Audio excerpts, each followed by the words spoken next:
To order. We exist to secure two fundamental principles. First, Americans have a right to know that the money Washington takes from them is well spent. And second, Americans deserve an efficient, effective government that works for them. Our duty on the Oversight and Government Reform Committee is to protect these rights. Our solemn responsibility is to hold government accountable to taxpayers, because taxpayers have a right to know what they get from their government. It's our job to work tirelessly in partnership with citizen watchdogs to deliver the facts to the American people and bring genuine reform to the Federal bureaucracy. Today, the American people have a right to be outraged at how government is managing their hard-earned tax dollars. Many times we've had hearings and investigations that center at how billions of dollars are lost here in the United States due to waste, mismanagement, duplication, and the structure of government. As recently as yesterday, we did just that.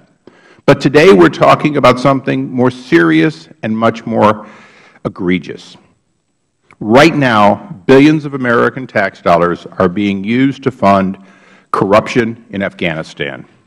In 2011, Afghanistan was the top recipient of U.S. foreign aid, with more than 40% of the U.S. aid being channeled directly into the Afghan government. A government of $2 billion for their own operating was playing with $12 billion of the American taxpayers' money. However, Afghanistan is tied with Somalia, North Korea, as the most corrupt on the Transparency International Corruption Index. And quite frankly, that's not a company anyone should want to do business with. Unfortunately, also, the Obama administration has given up the fight to hold President Karzai accountable for rapid corruption with U.S. tax dollars sent to the Afghan government. I do not hold President Obama to be the first to trust this corrupt man, but he has in fact trusted someone for 4 years in which we have had example after example of the kind of corruption that says there has to be a change. The Special Inspector General for Afghanistan Reconstruction has testified that the Afghan government does not appear to have the capacity to manage the $8 billion pledged by the international community in direct assistance, and that oversight is especially problematic because of a pervasive corruption in Afghanistan. And I might note corruption that includes immediate members of the President Karzai's family. The U.S. taxpayer dollars were used to build a hospital in Afghanistan to treat wounded soldiers, but doctors don't show up for work, and materials and drugs are sold on the black market. $1.1 billion from U.S. taxpayer-funded program was to go toward petroleum, oil, and lubricants, a very controversial program, for the Afghan National Army. One problem: there are no records from 2006 to 2011 of any fuel purchases. Why? Because all records were shredded. The Afghan government is projected to receive another $1 billion in direct U.S. aid. Our government has an obligation to ensure that oversight mechanisms are put in place to hold the Karzai administration accountable for its use of taxpayers' funds. We have to establish the perfectly reasonable expectation that U.S. tax dollars sent to Afghanistan will be protected from corruption and abuse, or at least that all efforts are made to safeguard those dollars. U.S. taxpayers are effectively financing corruption that harms the people of Afghanistan and our own efforts to destroy al-Qaeda-linked extremists. We have a distinguished panel today of Inspectors General who will testify here today on and about oversight mechanisms needed to assure accountability. I want to close with one piece of history. I'm old enough to remember the corruption we witnessed at the end of the Vietnam War, gold bars being flown out. I'm old enough to remember Imelda Marcos's countless number of shoes. All of this was bought with taxpayer dollars. This is not new. It is not one administration. But as my ranking member so often says, it's our time, it's our watch, it's our responsibility. That is what we are here today to discuss. And with that, I take pleasure in introducing our ranking member for his opening statement. Thank you very much, Mr. Chairman, and you are absolutely right. It is our watch. We are in Congress today. We are alive today. We are all the policymakers today, and the people that are sitting in front of us have a lot to do with carrying out that policy. And I want to thank you for calling this hearing.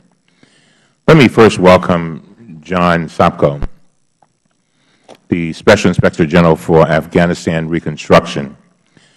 Since he was sworn in 9 months ago, Mr. Sopko has drawn attention to critical issues affecting reconstruction in Afghanistan, leading to multiple appearances before our Subcommittee on National Security and improving the oversight and accountability of reconstruction funds. I commend President Obama for appointing him, and it is especially nice to welcome Mr. Sopko back, given his previous service as the Chief Counsel for Oversight on the House Energy and Commerce Committee under then-Chairman John Dingell. We thank you for your service. I would also like to welcome Paul Cooksey, the Deputy Special Inspector General for Iraq Reconstruction. Over the past decade, his office has overseen tens of billions of dollars in reconstruction assistance to Iraq. The Special Inspector General, Stuart Bowen, has testified many times before our committee, including on his office's investigation during the previous administration, which identified approximately $12 billion in reconstruction funding that was not properly accounted for. As the Chairman said, this is a situation where we have seen problems under Democrat and Republican administrations, and the question is, how do we make sure that we address it effectively and efficiently? I would also like to thank the other Inspectors General who are joining us today from the Department of Defense, Department of State, and the U.S. Agency for International Development. We appreciate the critical work that you do. We particularly, in this particularly challenging environment like Iraq, environment like Afghanistan, we thank you for your service. And I would be remiss if I did not mention our ongoing concern with the lack of Senate-confirmed IGs at 3 agencies.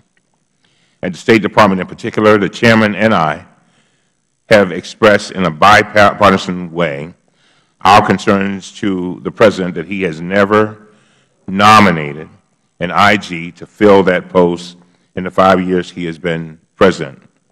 Obviously, this problem needs to be addressed, and it is unacceptable. Today, we will hear about challenges to delivering foreign assistance efficiently and effectively, and the lessons we need to learn in order to deliver that aid more effectively. Over the past decade, there have been enormous waste and abuse in Iraq, where the United States provided nearly $61 billion in reconstruction funding. For example, when the United States set out to repair an oil pipeline over the Tigris River, planners tried to bury the pipe under the river despite an engineering study concluding that the soil was too sandy. According to the IG, tens of millions of dollars were wasted on churning sand. The total cost of the project was $100 million, more than 20 times the original estimate. Last month, the Special Inspector General for Iraq Reconstruction released a very thorough and comprehensive report on the learned lessons from the many years conducting oversight of projects like this. This report includes key recommendations to help our country avoid making mistakes of the past. For example, it recommends increasing coordination and accountability of reconstruction operations, focusing on small and more manageable programs and projects to build host country capacity, and ensuring buy-in from the host country for reconstruction activities. It just simply makes sense. With respect to Afghanistan, there are special challenges with overseeing reconstruction funding provided through direct government-to-government assistance. The Chairman is right. I have my own concerns about President Karzai and his administration, and that administration creates some real serious problems when we try to address these problems and to try to get aid to Afghanistan, and I'm sure we're going to hear a lot about that today. And hopefully we will hear how we can still carry out the mission and make sure the money goes where it's supposed to go and that there's accountability. High levels of corruption and concerns about the Afghan government's capacity to manage its budget increase the risk of waste, fraud, and abuse. Although the purpose of this assistance is to help the Afghans learn how to improve their systems, they are not yet ready to handle the billions of dollars in assistance the United States provides without enhanced oversight mechanisms. For example, concerns have been raised recently over plans to provide the Afghan national power utility $70 million to install and manage hydroelectric turbine at Kajaki Dam. This is especially concerning given reports by the Special Inspector General that the power utility lacks the capacity to properly manage these aid funds. Finally, in his most recent quarterly report, Mr. Sopko suggests 7 key questions that decision makers should consider before expending foreign aid. And again, this is not rocket scientist stuff. All due respect to you, Mr. Sopko, it just makes sense.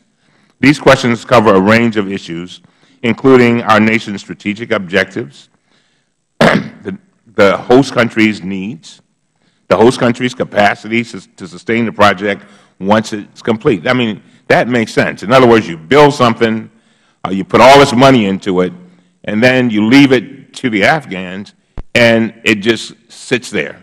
I think that would make any American who's about to pay, by the way, their taxes on Monday very upset. As with the examples from Iraq, these are lessons that can improve all foreign assistance programs. As I close, I want to express my strong support for the Food for Peace program, through which U.S.-grown agricultural products have been carried on U.S.-flagged vessels to provide humanitarian aid around the world since 1954. Together with Duncan Hunter and 28 colleagues of my colleagues from both sides of the aisle, I've written to the President urging that we continue to support U.S. farms and the domestic sea lift capacity on which our military depends while ensuring we get food to those most in need by maintaining this vital program. And that was, Mr. Chairman, I yield back. I thank you for your opening statement. And we now recognize the Chairman of the Subcommittee on National Security, Mr. Chaffetz, for his opening statement. Thank you, Mr. Chairman. And I share your passion here for the idea that we need to root out the waste, fraud, and abuse. There's nothing more frustrating to the American taxpayer to see their hard-earned dollars taken from their wallet, given to the U.S. government, and then given away by the billions of dollars to the various countries around this earth. There are legitimate uses for these types of funds, certain cases, the disaster in Haiti, for instance. But here we have the single most corrupt nation on the face of the planet, known as Afghanistan, tied with North Korea, and we are giving them billions and billions of dollars. We did $50 billion in U.S. foreign assistance in fiscal year 2011 globally.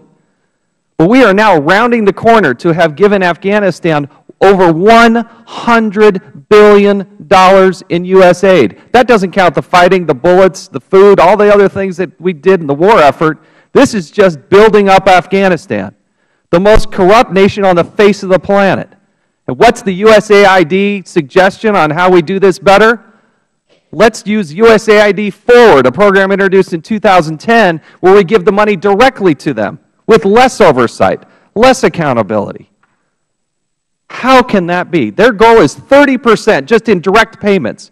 Mr. Chairman, we have done extensive hearings in conjunction with Mr. Tierney, who shares this passion as well, on petroleum, oil, and lubricants, where the Department of Defense wants to increase the direct payments from $333 million to $555 million, and don't have any receipts. In fact, they shredded the receipts to try to justify the increase in payments. We investigated Daywood Hospital, $150 million stolen. The list goes on and on. We need to have faith in the process. Now, Mr. Chairman, you and I very recently had a discussion about corruption in Afghanistan and the major impact of the Kabul bank scandal. As you are aware, the Kabul bank was the largest bank in Afghanistan that held a substantial amount of Afghan salaries. The bank's failures and subsequent bailout itself represented approximately 5 to 6% of Afghanistan's GDP. It is without a doubt a very serious matter, especially as we sit here today discussing the oversight of U.S. direct assistance. According to a report by the Afghan Independent Joint Anti-Corruption Monitoring and Evaluation Committee, approximately $935 million had been embezzled. This was a fraudulent bank. It was a Ponzi scheme at the very beginning. This report relied heavily on a forensic audit conducted by the investigative firm known as Kroll. During my travels to Afghanistan last November, I met with State Department officials who told me they had seen the Kroll report, but they did not have possession of it.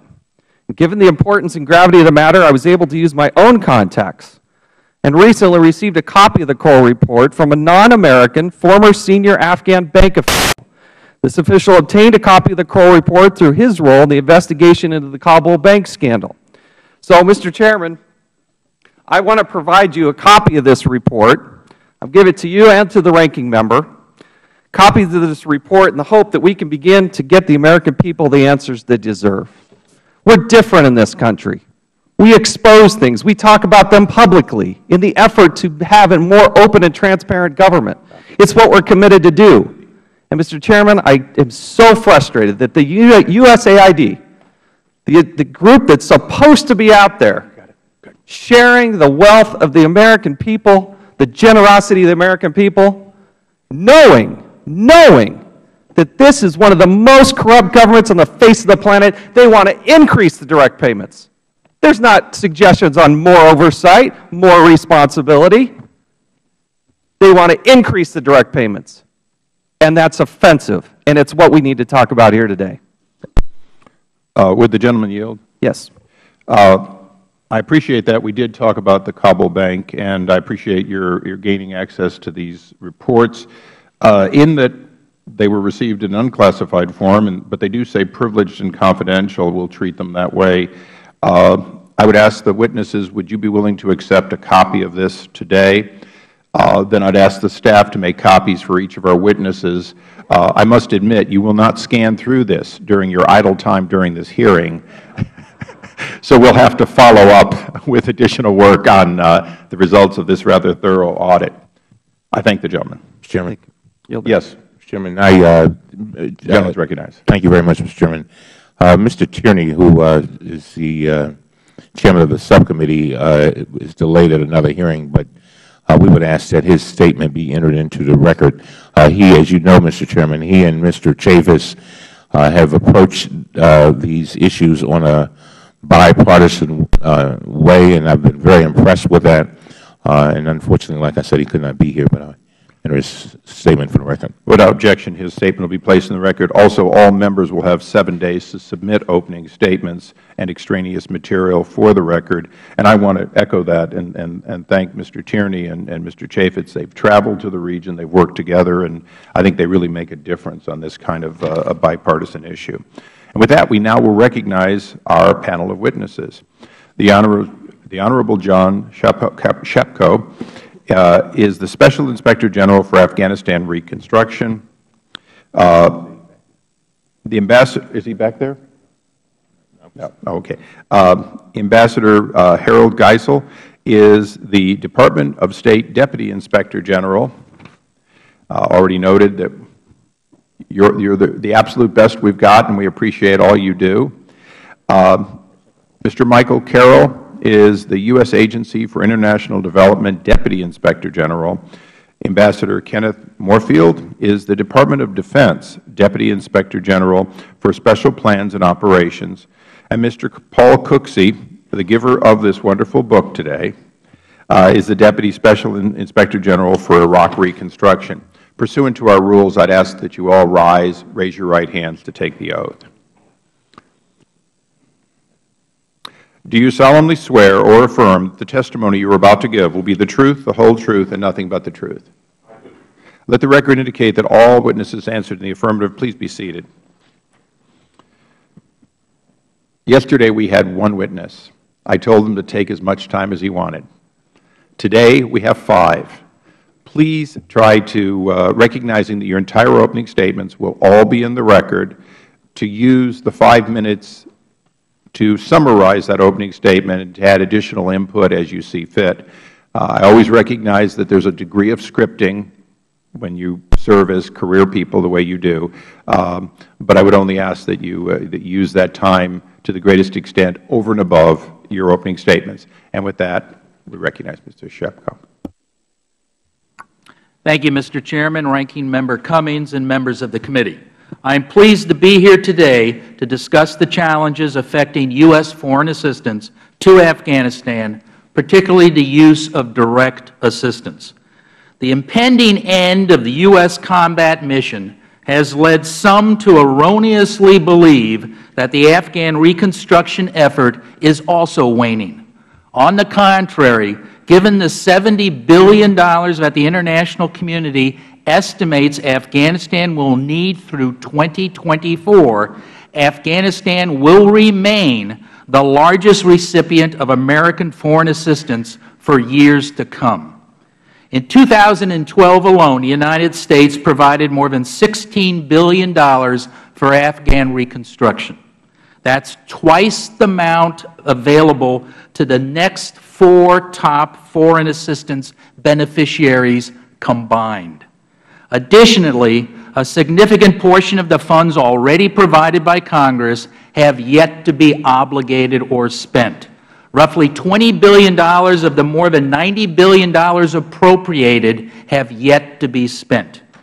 On my last trip to Afghanistan, senior USAID and DoD officials told me the U.S. government will distribute a significant portion of the unspent funds through direct assistance, and have committed to provide over 50% of those funds in the future, all funds through direct assistance. Now, despite its potential benefits, I have significant concerns about the use of direct assistance in Afghanistan, mainly for 2 reasons. First, the Afghan government may not have the capacity to manage and account for the billions of dollars pledged by the international community. And secondly, pervasive corruption may pervert its intended use. Now, these concerns have only been heightened recently by our discovery that USAID completed capability assessments of all 13 Afghan ministries scheduled to receive direct assistance. Now, after some difficulty in obtaining the copies of these assessments, we have done a preliminary review, and that review has raised red flags about the Afghan government's ability to handle direct assistance in each of the 13 ministries. For example, one of the assessed ministries had questionable costs that exceeded the ministry's entire budget. Its staff lacked minimal procurement training, and it had no specific mechanism to check for ties to terrorists. In another ministry, the assessment found that the computers were vulnerable to hacking, that salaries were paid in cash, which could expose the ministry to the risk of theft, and then it had no way to verify the background of outside employees. Now, SIGAR intends to continue its audit of these assessments to determine whether the Afghan ministries are capable to accept U.S. taxpayer dollars. And we are going to determine what, if anything, USAID is going to do with these shortcomings. Now, corruption, as I said, is another serious risk that must be considered when providing direct assistance. Corruption threatens the entire reconstruction effort. We have found Afghan officials are still reluctant to prosecute corrupt officials, especially if high-ranking or well-connected. Corruption also erodes the hopes of honest Afghans and their loyalty to the central government. For example, Afghan businesswomen recently warned Secretary of State Kerry that they feel they will be marginalized by corruption. One of them told the New York Times that contracts will go only to the few people who are really connected to the government. Accordingly, it is clear to me that direct assistance must be accompanied by strict mechanisms established by the United States and the international donors to protect funds and provide vigorous oversight in order to ensure that the monies given to the Afghan ministries go to the most qualified contractors and not to the corrupt cronies of politicians in Afghanistan. Funding should also be conditioned not on just meeting measurable outcomes, but on providing the United States and the international donors unfettered and timely access to the books, employees, records, and most importantly, to the projects and programs financed by U.S. assistance.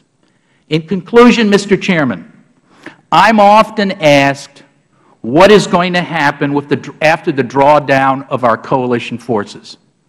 Now, I cannot opine today on whether or not the Afghan military will stand up to their mission.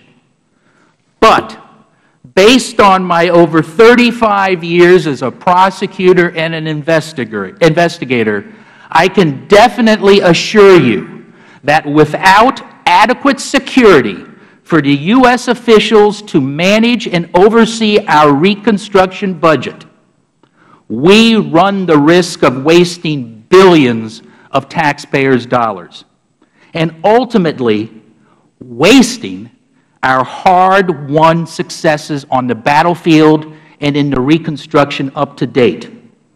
And that would be the cruelest legacy to leave our brave Afghans and our brave troops. Thank you. Thank you. Thank you, Mrs. Sopko. Ambassador Geisel.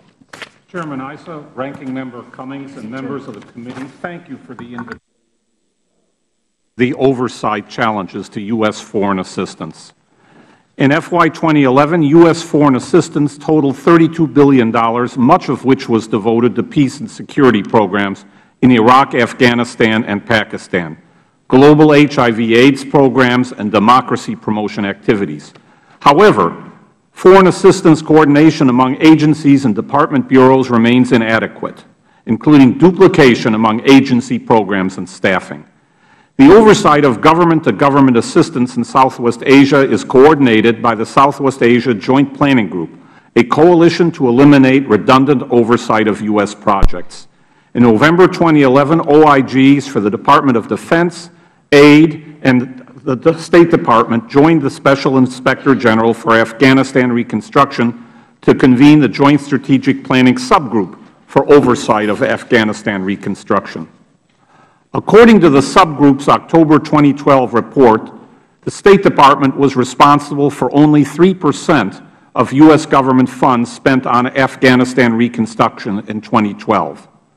The International Narcotics Control and Law Enforcement Program, operated by the Bureau for International Narcotics and Law Enforcement, received $324 million in FY 2012, 68% of the Department's total appropriation for Afghanistan reconstruction.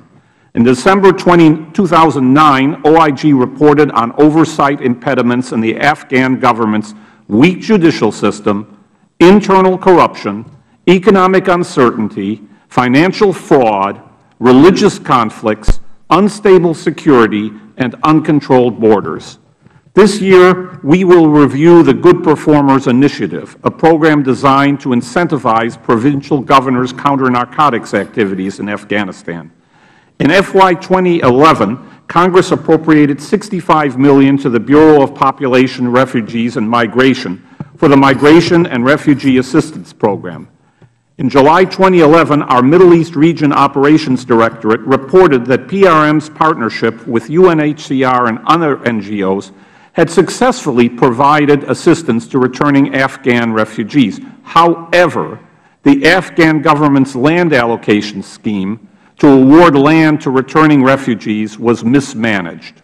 UNHCR withdrew funding and supplanted reconstruction with infrastructure and revenue-generating projects.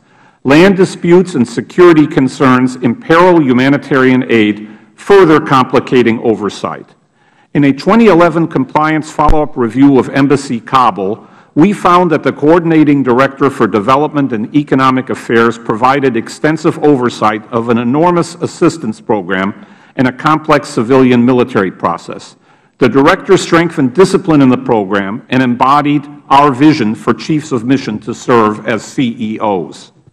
In May 2012 compliance follow-up review of Embassy Islamabad, OIG found that the U.S. mission in Pakistan annually funds more than $2 billion for development and security, but is challenged by insufficient capacity and pervasive corruption in government institutions. The mission decreased government-to-government programming in favor of Pakistani institutions with proven implementation records and trusted NGOs, civil society organizations, and public-private partnerships. In late 2009, Embassy Islamabad created a position to monitor all assistance, which oversees aid and the Refugee Affairs Office. During FYs 2011 through 2013, we completed 20 investigations related to fraudulent Afghan reconstruction, recovering $7.6 million of a total of $26.9 million in mismanaged funds, and we processed 32 of 81 suspensions and debarments. Since 2008, it has been my privilege to lead an organization of dedicated oversight professionals. Our work has resulted in senior officials leaving posts, has identified waste in Kabul, Baghdad, and Islamabad, and has identified close to $1 billion in monetary benefits.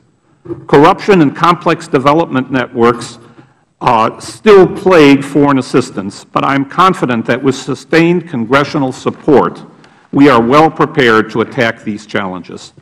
Thank you, Chairman Issa, Ranking Member Cummings, and members of the committee for the opportunity to speak today. I would be pleased to take your questions. Thank you. Mr. Carroll. Thank you. Chairman Issa, Ranking Member Cummings, distinguished members of the committee, I appreciate the opportunity to appear before you today to discuss the outstanding work of the dedicated men and women of the USAID IG and to answer the committee's question of what oversight mechanisms are in place to ensure accountability of U.S. foreign assistance. In addition to having the responsibility for overseeing the activities of USAID, we're also responsible for overseeing the foreign assistance activities of the Millennium Challenge Corporation, the U.S. African Development Foundation, and the Inter-American Foundation. Collectively, in FY12, those activities totaled $23 billion and were implemented in 97 countries around the world. So it's a large portfolio and a geographically diverse portfolio. We employ 248 U.S. and foreign national employees assigned around the world at our 10 overseas offices and the headquarters in Washington, D.C.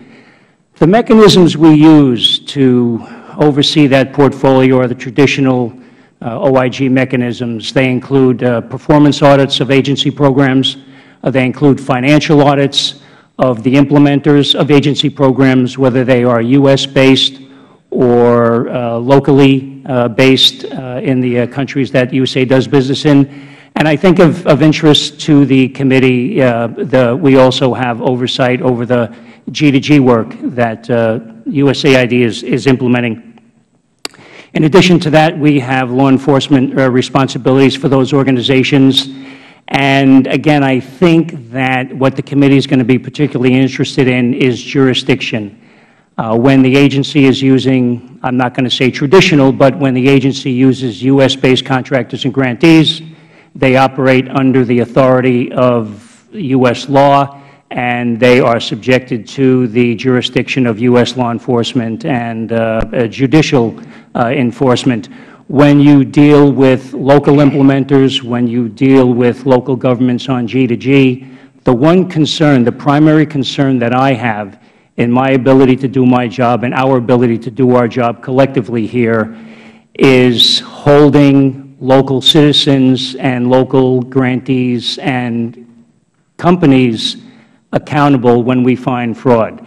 We're able to do the investigations, But as I mentioned earlier, when you're dealing with 97 different countries, you're dealing with 97 different judicial systems, 97 different law enforcement systems, and 97 differing degrees of political will in those governments to hold their people and their commercial entities and their own government employees accountable. So that is a complexity that I think that everybody needs to consider as we're moving forward with direct assistance. Now, that's not to say that direct assistance is inherently corrupt. As Mr. Sopko talked about, the agency is implementing what I think is a thoughtful pre-award assessment process.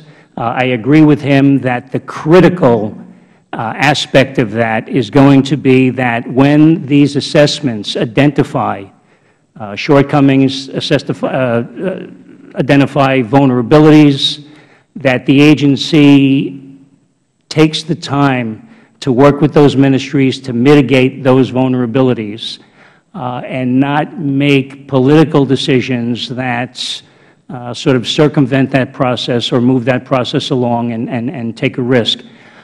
We do have oversight of the G2G programs through when it's appropriate and when it's practical, using the Supreme Audit Institutions of those countries.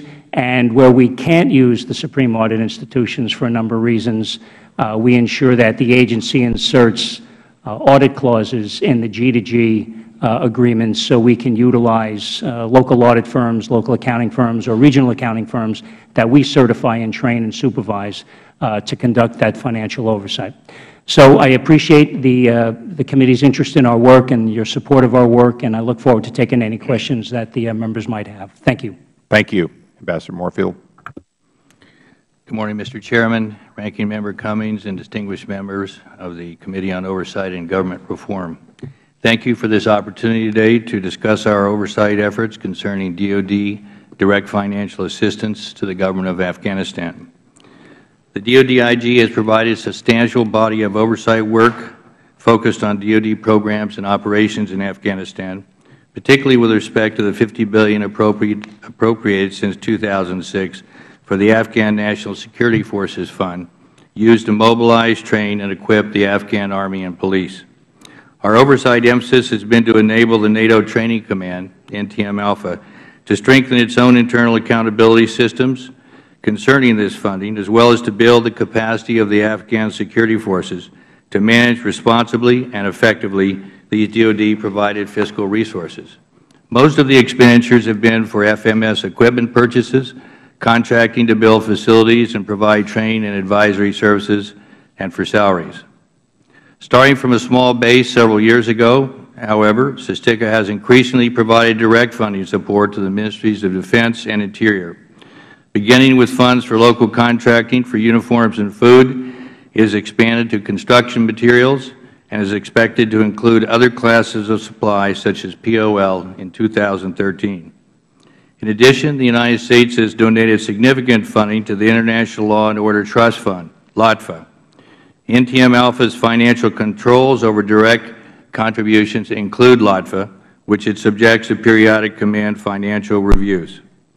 DoD IG has recognized that the command's efforts to build capacity to manage fiscal resources was and is essential to establishing independent, sustainable Afghan security forces, a key objective of U.S. policy.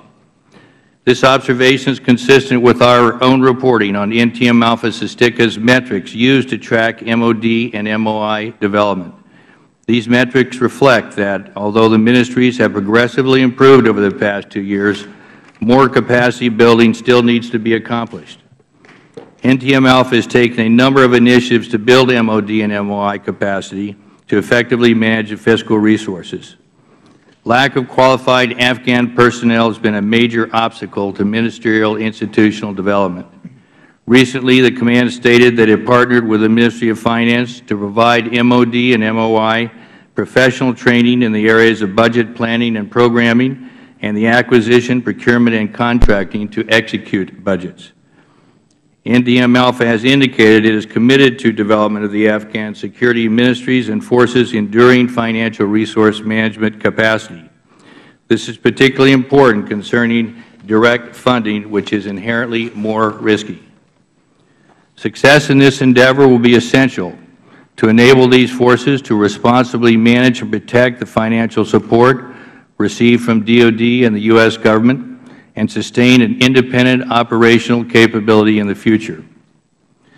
In closing, let me say that conducting oversight in Afghanistan will become increasingly challenging as U.S. forces withdraw. Nonetheless, in coordination with our oversight partners, SIGAR, Department of State, and USAID, and consistent with the Command's ability to provide support, DoD IG intends to maintain its commitment to provide appropriate and necessary oversight. Thank you again, and I would be very pleased to take your questions. I always like it when a witness says he's going to be pleased to be here or pleased to take our questions. It's a good attitude. Mr. Cooksey. Chairman Issa, Mr. Cummings, other distinguished members of the committee, I appreciate the opportunity for SIGIR to testify today at your hearing.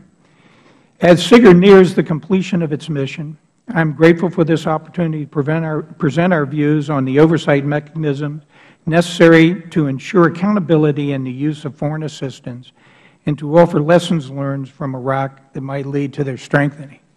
It's particularly good for me to be here today. I spent 3 years living and working in Iraq and met several times with members of this committee, Mr. Issa, Mr. Chaffetz, Mr. Tierney, when they came to visit Baghdad. And, calling, your personal attention to what was going on in Iraq was, particularly important. Every government manager has oversight responsibilities. The U.S. government's Code of Ethics charges all persons in Federal service to, quote, seek to find and employ more efficient and economical ways of getting tasks accomplished and to expose corruption wherever it is discovered.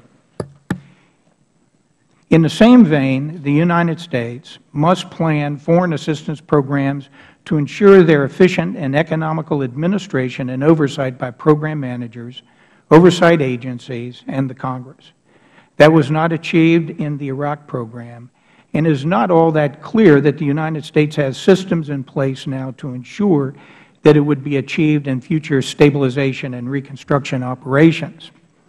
Matter of fact, yesterday we participated in a morning conference at the U.S. Institute of Peace where Ambassador Bill Taylor, who has responsibility in the Middle East, testified that, IGs often look backwards, and it's important to take the lessons learned and to move forward with them.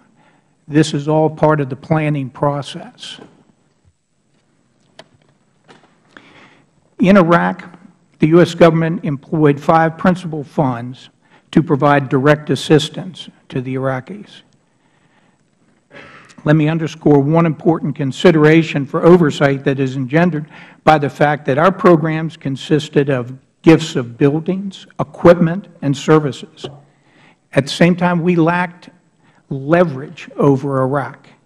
We could withhold aid for a particular object, but once money was spent, it was spent. Very little was required of Iraq.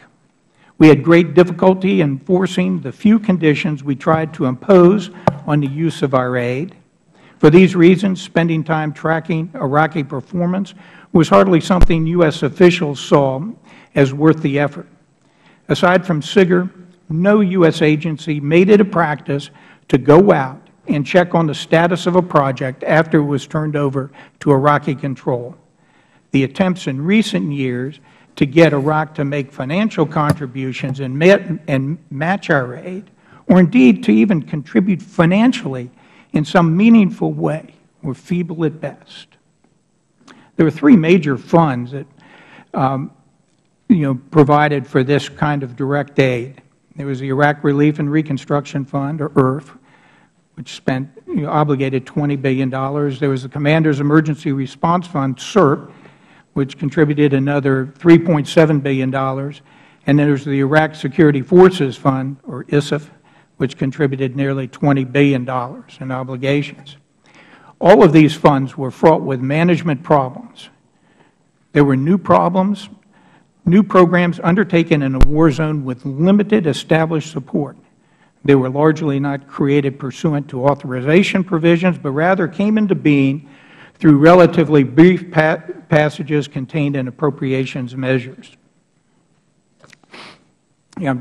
Right here, there was a total lack of planning before we went into Iraq. John Nagel, who is the Minerva professor at the U.S. Naval Academy, said at yesterday's USIP presentation that, following the Vietnam War, after we got out, everyone in the U.S. government said, we're never going to do that again. And when it became time to go into Iraq, we weren't prepared. We hadn't planned, and we went in there without a plan, and we started spending money through an ad hoc process.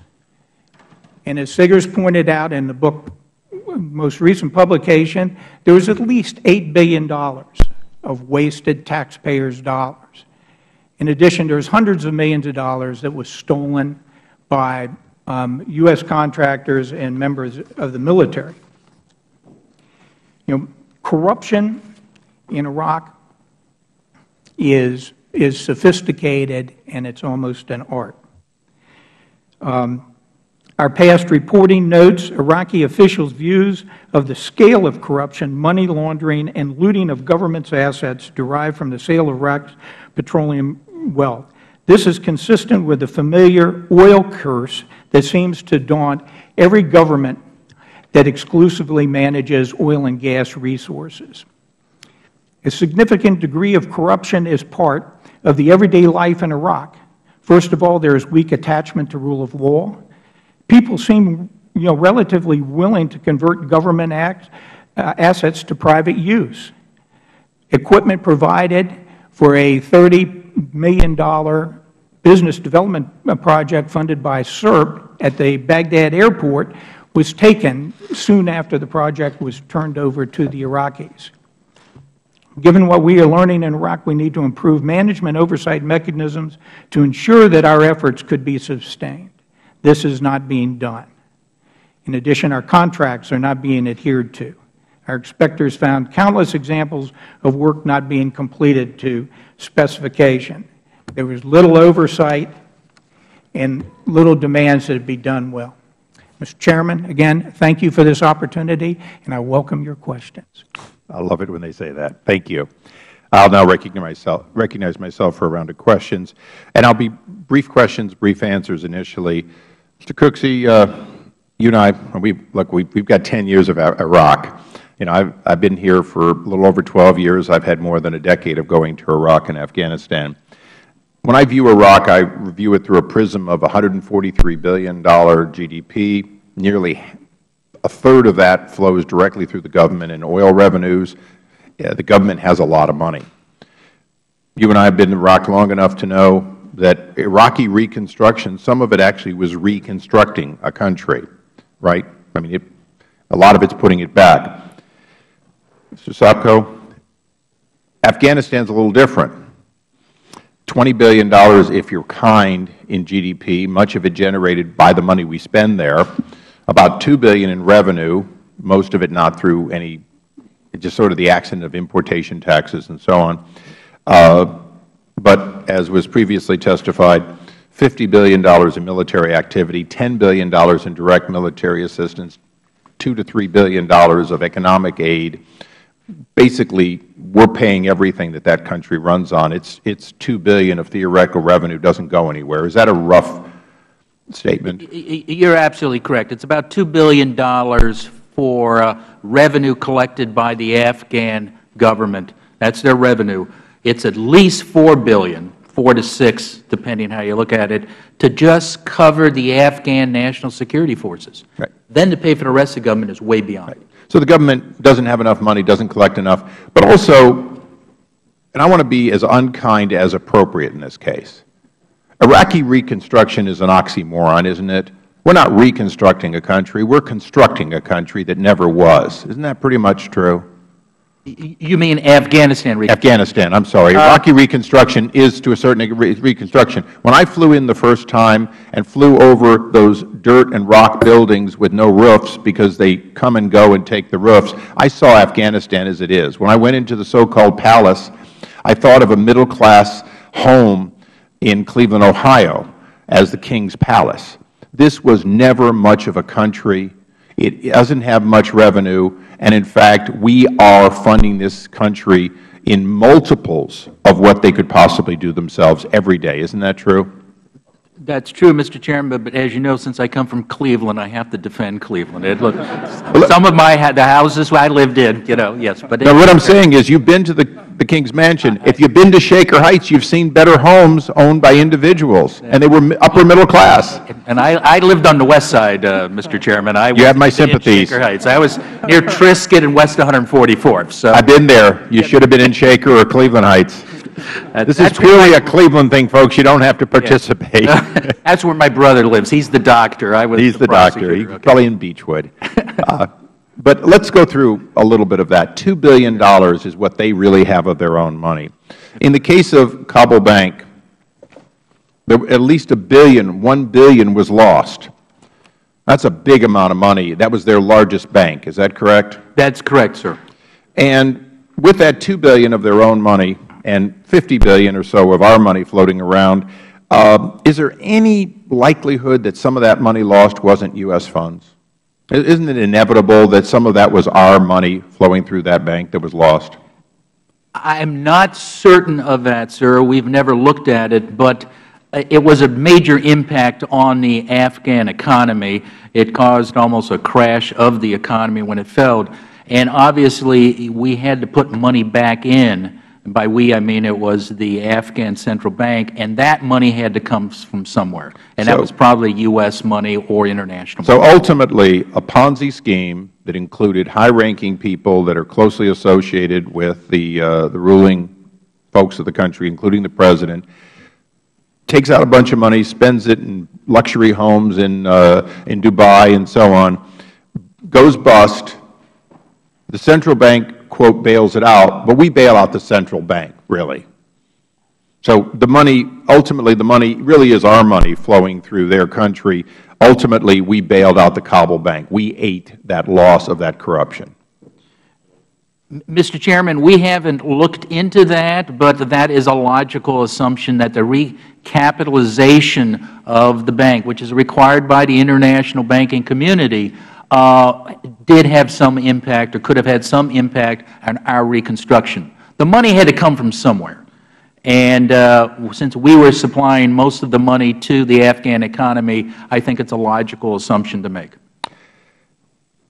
Given that, and given Mr. Carroll's statement broadly about direct aid, do you have any confidence in one penny of direct aid to the country of Afghanistan's government?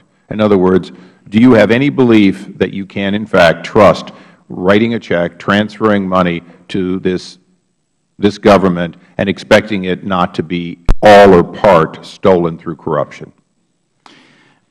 Mr. Chairman, I may be accused of being the eternal optimist. But look, I'm a Christian. I believe in the redemption of souls. I haven't personally witnessed it yet in Afghanistan. But, Mr. Chairman, I believe if you put in enough mechanisms on oversight, and that is our concern, make certain that you put it in and you hold their feet to the fire. They promised to clean up their act before we put money in. If you do that, and you ensure that the AID officials, the State Department officials, can get out there to look at the sites. I think it was a good point that the IG from SIGAR mentioned, that the SIGAR was the only oversight mechanism actually going out to see if the site was actually built. Was the school built? Was the road built? Well, that's what we're doing, and that's what my compatriots here are doing in Afghanistan. But if we don't have the security, we can't get out to look at the sites. We can't go out and see if the schools are built, the railroads are built, or whatever is spent. That's why it's so important that we don't negotiate this away as we're negotiating this money. So if we do have the oversight mechanisms in place and we hold their feet to the fire, I'm optimistic the money will be spent appropriately. But it's a challenge. Well, my time has expired. What I'd like to ask all of you to do, we have the Kroll report now. It's being provided to all of you. This was a report that, from what I can tell, was deliberately not provided to you, was deliberately not provided to the U.S. government, was done apparently where ultimately there had to be an investigation, but the government in Afghanistan didn't want your forensic audit and your oversight.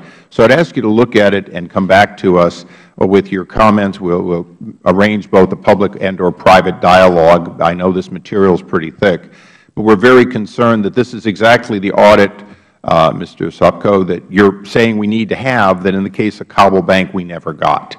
And I share with you that exact concern, that if we cannot have it and have it effortlessly each and every time our billions are out there, we have no business putting more billions from the American taxpayer.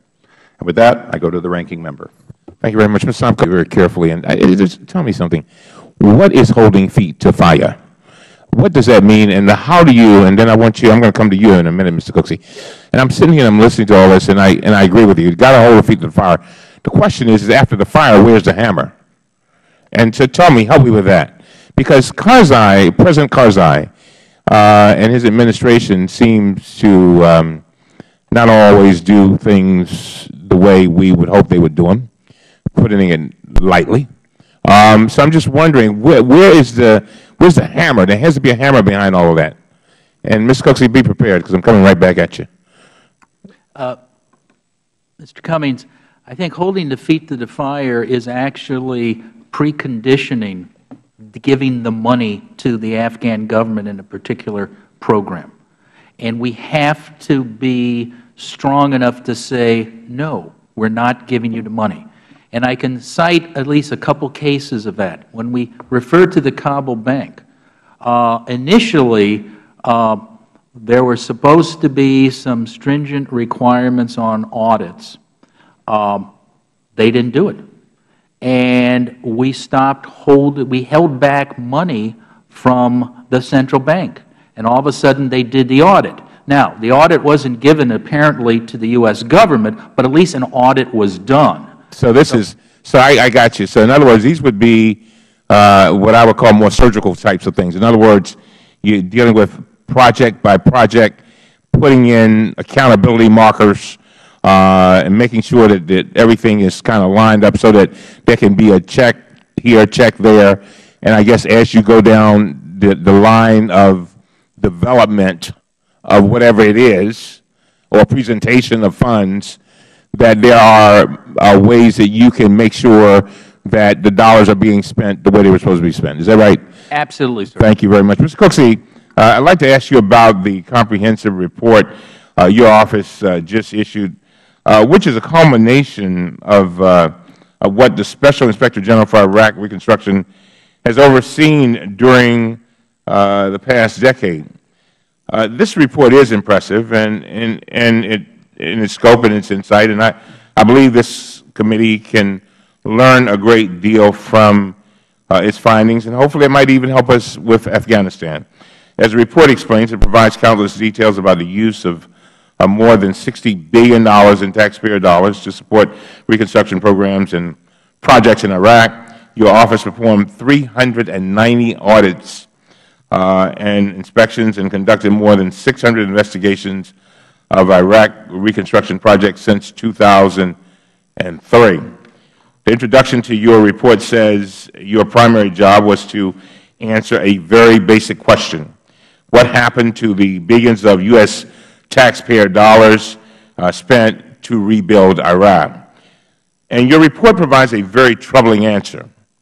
It finds that 15% of reconstruction funds were subject to waste, and I'm assuming that that's part of not only waste but some fraud there too. You'll comment on that in a minute. And that's billions and billions of hard-earned taxpayer dollars. Mr. Cooksey, based on your experience, what was the single biggest factor leading to that waste? Was it a lack of adequate planning ahead of time? I think you mentioned that. A failure to monitor projects after they began? In your view, what was the #1 reason taxpayer funds was put at risk in Iraq? And do you see a parallel with regard to Afghanistan? I mean, so if you were giving advice to folks dealing with Afghanistan based upon your experiences, and I know we don't have the same thing, I got that, but you learned some things, what would you say? Because we don't want to keep doing the same thing over and over and over again and wasting taxpayer dollars. And the thing I'm most concerned about is that when we have situations like this, problems that you've talked about and Mr. Sopko is talking about, we paint a picture as if foreign aid is something really, really bad, when in fact it's just the opposite. And in many instances, because these are such big projects, all of the many projects that need to be funded to accomplish our goals, then they take a hit. But go ahead. Is your mic on? I want to hear you. Yes, sir. It all starts with planning, and for the U.S. government to have an integrated effort among all the participants from the U.S. government in bringing foreign aid to a particular country. And there was no integrated effort. There was no planning.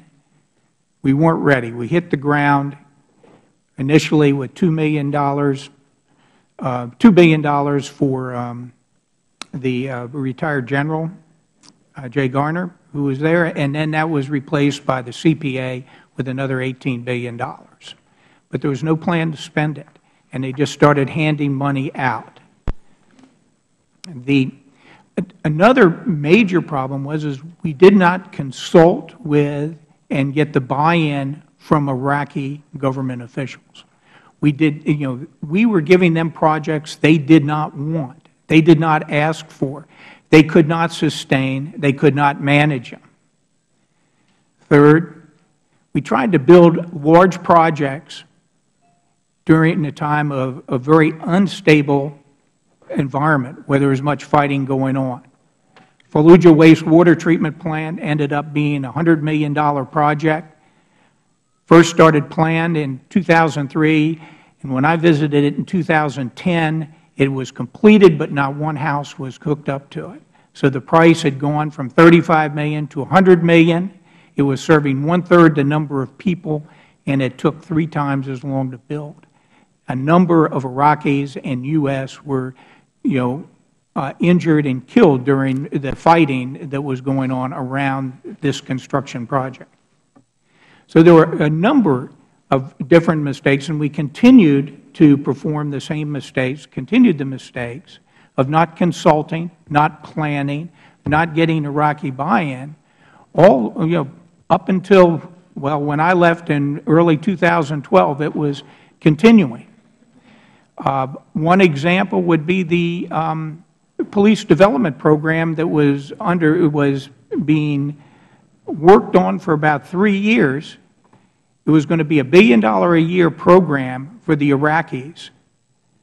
It was not to train the street cops, but to work with the senior management. I heard through staff comments while I was there that the Iraqis didn't want the program, but we were moving ahead. And when then the Deputy IG and I met with Adnan al-Assadi, the Minister of Interior, I was floored when he said to us, "We don't want the project. We didn't ask for the project. Why don't you use that $1 billion you're going to spend this year for something that benefits the American public?" Wow. That was in late 2011. In fairness to my colleagues, I see my time is there, and I've used the same amount of time, Mr. Chairman. But you never did answer my question, what lessons can we, because that's the most important thing, but perhaps you'll answer it another time. But we've got to, I mean, if we've learned things from Iraq that can be applied to Afghanistan, we need to know that, all right? That's what I'm most concerned about. Thank you. Now yield myself 5 minutes. Mr. Sopko, your quarterly report, January 30th, 2011, there's a section in there talking about how the government of Afghanistan had approached the U.S. government for funding and assistance in procuring forensic audit of not only the Kabul bank but also the Azizi bank. They put some parameters on the U.S. Treasury, and following a run on the Kabul bank, you had written here that the government of Afghanistan had changed its position. Do you care to comment on the disposition of what happened there? My understanding about that particular request was that they decided to do the audit, but they did the audit. They didn't give it to us. So I don't have that report in front of me, but I think that was the ultimate outcome. One of the deep concerns here is that the salaries for hundreds of thousands of Afghan security forces, civilian servants, were distributed through the Kabul bank. Do you know how much money, Mr. Sopko, the U.S. government has provided in support of the salary of the Afghan security forces and civil servants? I don't have that number handy, sir. And I recognize you'll have to take time to go through this core report. We look forward to you returning to this committee or the subcommittee and sharing that with us. Is it true that U.S. contractors KPMG and Deloitte assisted in the development of the bank? I see your head shaking there, Mr. Ambassador. I can't go ahead, answer that question. Mr. Ambassador. Go ahead. Comment, Ambassador Gies. I believe that's correct, sir. Thank you, Mr. Sopko. I'm sorry. Did you care to add something to that? I said I didn't know exactly, sir. How closely has the U.S. monitored the Afghan banking system? Mr. Sopko? We did an audit report 11-13 back in July of 2011, where we found that there were serious weaknesses in the coordination of the U.S. government's efforts. That's the last time we looked at it. So our oversight of the banking system, we thought, was inadequate at that time. Ambassador Geisel, do you care to comment on that? We're really getting outside of my realm, but I will say that, as has come out very clearly from this panel, is the name of the game is planning from your oversight for the beginning, and I don't think that was done in the case of the Kabul bank. Well, why is this outside of your spectrum here? If we're talking about billions of dollars in an ongoing effort that are going to flow through these entities, why would I don't want to get into the way of the special IGs who are directly responsible for it, but I do agree with you, sir. The Ambassador is the chief of mission, and he is the President's senior person in every country, and we check out those ambassadors, so you're right to ask me. Thank you, thank you. Mr. Carroll, did you care to comment on that? The primary responsibility, the primary U.S. government entity that was responsible for overseeing the activities of the Kabul bank was the Department of Treasury. The U.S. Agency for International Development also had a contract, if you will, with Deloitte to have a capacity building and monitoring inside the bank. Okay. And that's what AID's role was. Thank you. Mr. Sopko, real quickly, I want to talk about the petroleum, oil, and lubricants, where the Department of Defense is accelerating the direct payments into the Afghan government. What assurances or what mechanisms are in place to ensure that this increasing amount of money directly to the Afghan government is not going to the Iranian government to purchasing of Iranian fuel?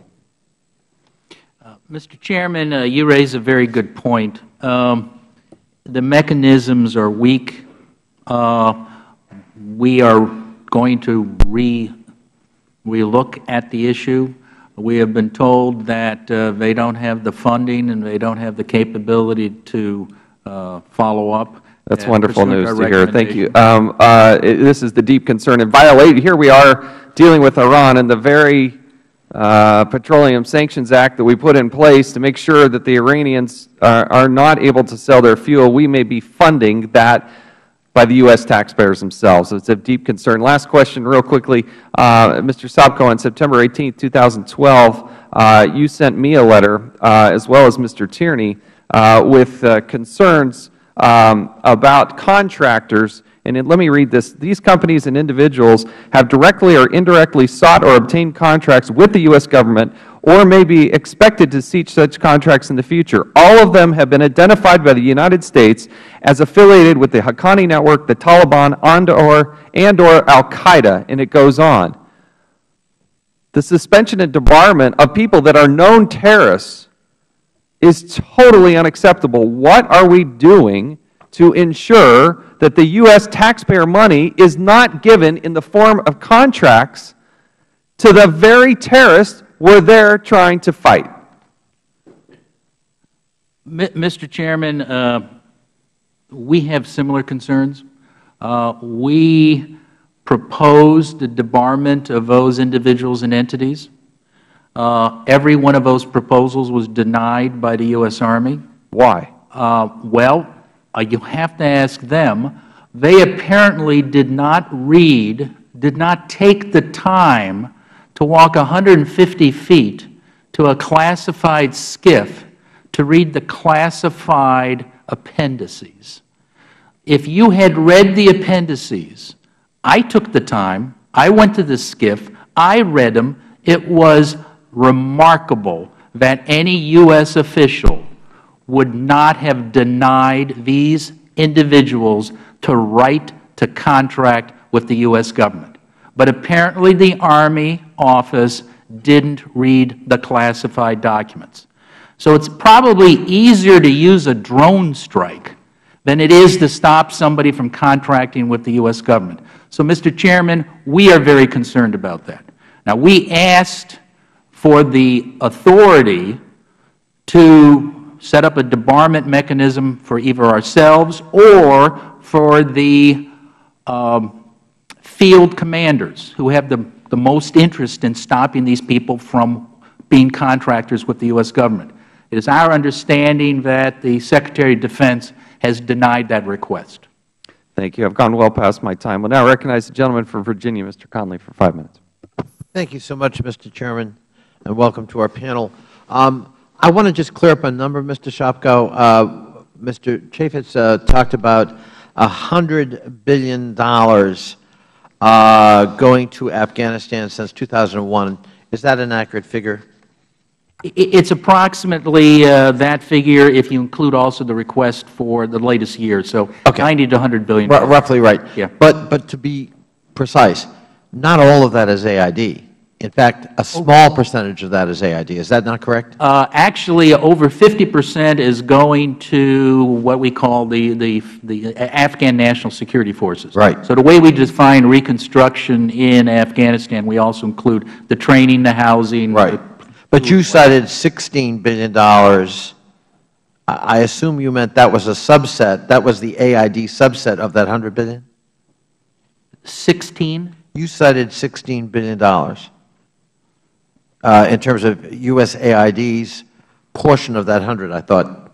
I don't believe if I did, I may have misspoken. Mr. Carroll, what is the accurate percentage of the $100 billion that is attributable to funds managed by AID? Right. What I have in front of me is 2010 through 2014, just to give you a snapshot. 2010 was $2.13 billion, 2011 was $2.18, 2012 was 1.84, 2013 is 1.85. Okay. My only point is not, there are problems in the management of aid programs, but the lion's share of the money going to Afghanistan was on the security side. Is that not correct? Oh, absolutely. And our concerns are not limited just to AID. No, right. This is and that was my point, Mr. Shopko.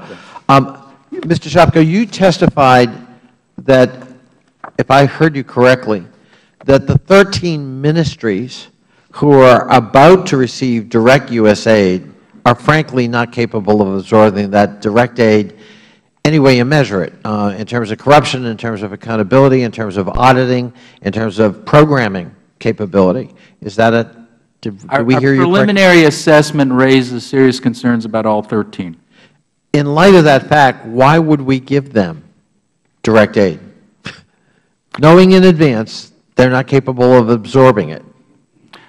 That's the question we're going to be asking aid, as well as we're going to be asking DoD about their assistance to Ministry of Defense and Ministry of Interior. From an economic point of view, one of the things, listening to all of you and having followed this for a while, what strikes one is that maybe both in Iraq and Afghanistan, we have attempted to provide enormous sums of money relative to the economy, the GDP, and they are not capable of absorbing it. And we're not capable of managing it.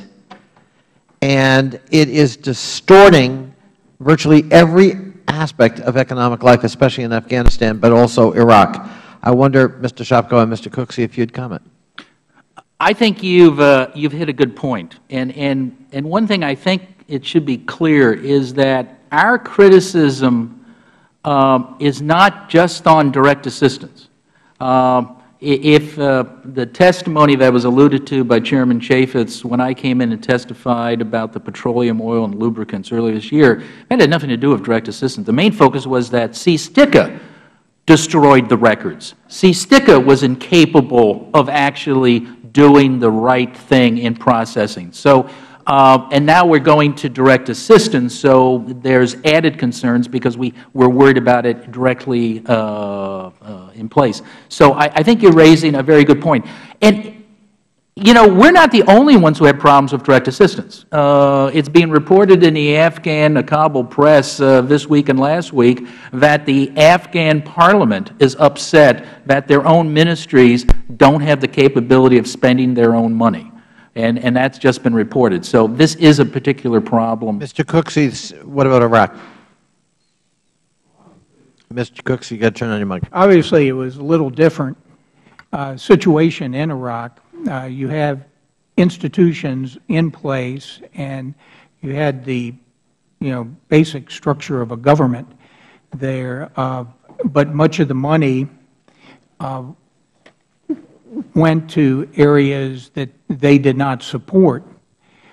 But where it was successful and where it did have a big impact on the economy was with, like in the oil industry, where we were able to, the U.S. government was able to reestablish the oil pipeline and actually expand its oil deliveries, which is now supporting the Iraqi government with a budget of around $130 billion a year.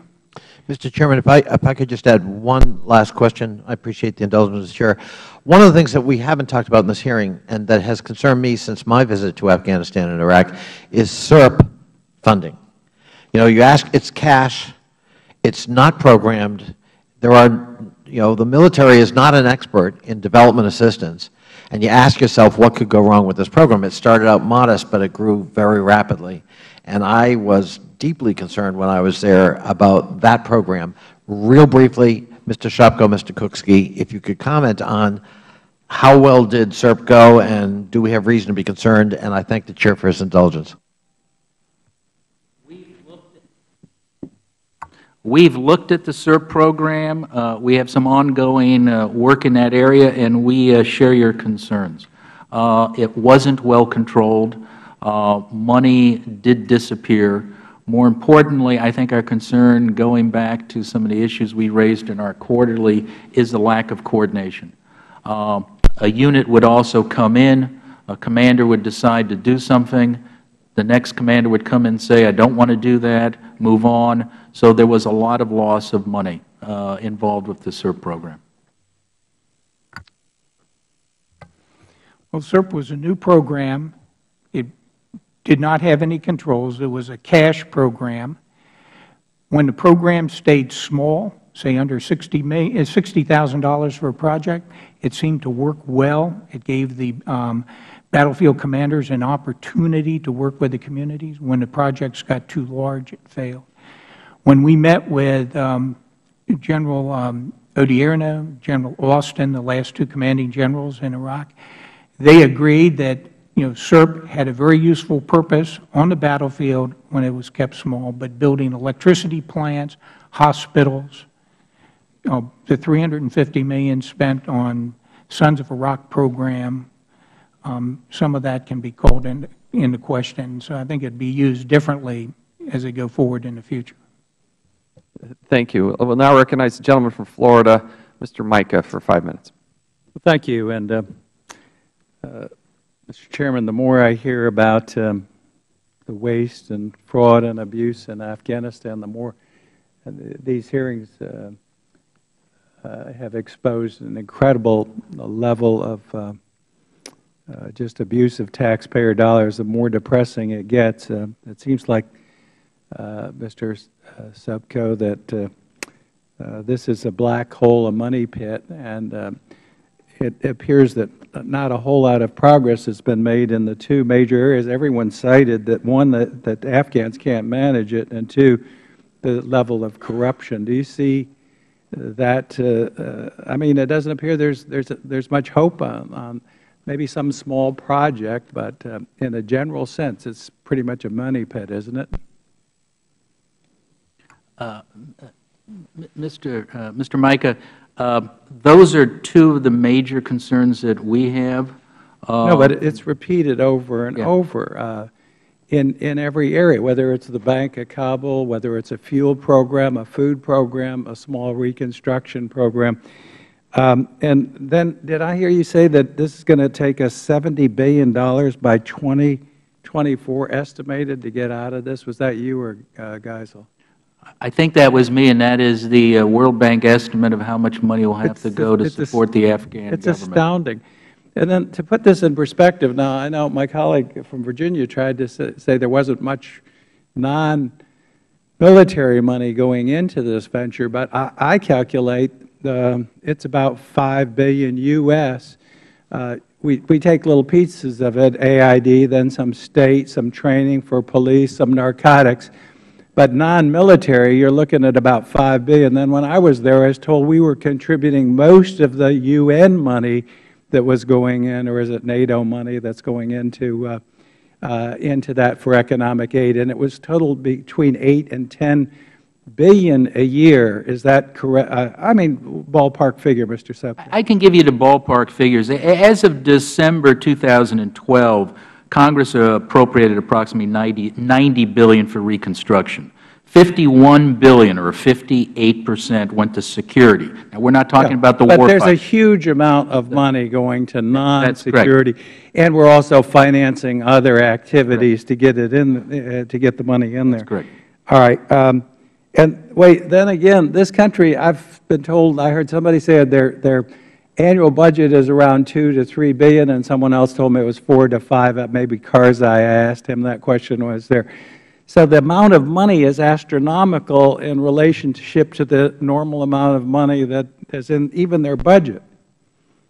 Mr. Mica, their revenue, I think I referred to as $2 billion. It will cost at least $4 billion a year to support their national security forces. Our revenue is also more. Less than our expenditures, but not significantly less in Afghanistan. Well, just a couple of quick questions. Follow up. Mr. Chaffetz had some questions on contractor. This is Mr. Geisel state. 20, according to your testimony, 20 contractor suspensions during 2011. Have any of those? That's correct. That's correct. That was just in Afghanistan, sir. Yes. And does that include AID too? No. AID. Did you have any? Well, yes or no? The agency had 37 suspension and debarments. Okay. I want a list of each of the suspensions and debarments that have taken place and then supply to the committee. Also, I want a list of those that are continuing to do business. Mr. Moorfield, we got AID, we've got state. What about defense? You're the guys that didn't read the classified reports.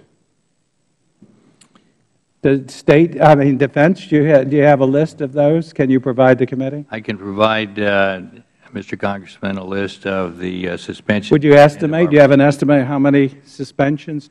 I don't have an exact number. Get that to the committee. And I want to know the ones that were suspended or stopped, and then any that are continuing to do business. And I say that as a friend of Mr. Moorfield, who helped me over 20 years ago when I was in the private sector, take a corrupt tender in South America away from some people who didn't deserve it for a U.S. firm. He has a long history of good work. Some quick things, AID. The committee went over to Cyprus, we went to Turkey, we went to Morocco just to look at post-Benghazi security. Cyprus AID is a program I want to report on. We asked the AID people what they do there. Almost every penny spent on conferences. Isn't that a possibility for a sequester? Do you know any? It's not much. It's only in the millions. But AID, they're conferences, paying for conferences. I investigate conferences with GSA with people in hot tubs. I want to see the hot tubs that are at these conferences with our Cyprus money. And the final one, Mr. Chairman, they went over with Mr. Conley, so I'm not getting too much more. Then security, and I guess that's back to State Department security. In Morocco, we saw, of course, this is post-Benghazi, and our trip was geared on that. We saw the State Department installing at the last minute after Benghazi approval of a security barrier that had been waiting for 4 or 5 years, I believe, in Morocco. I want you to check it, into a facility that was leased, and there's only about 6 to 10 months left on the lease.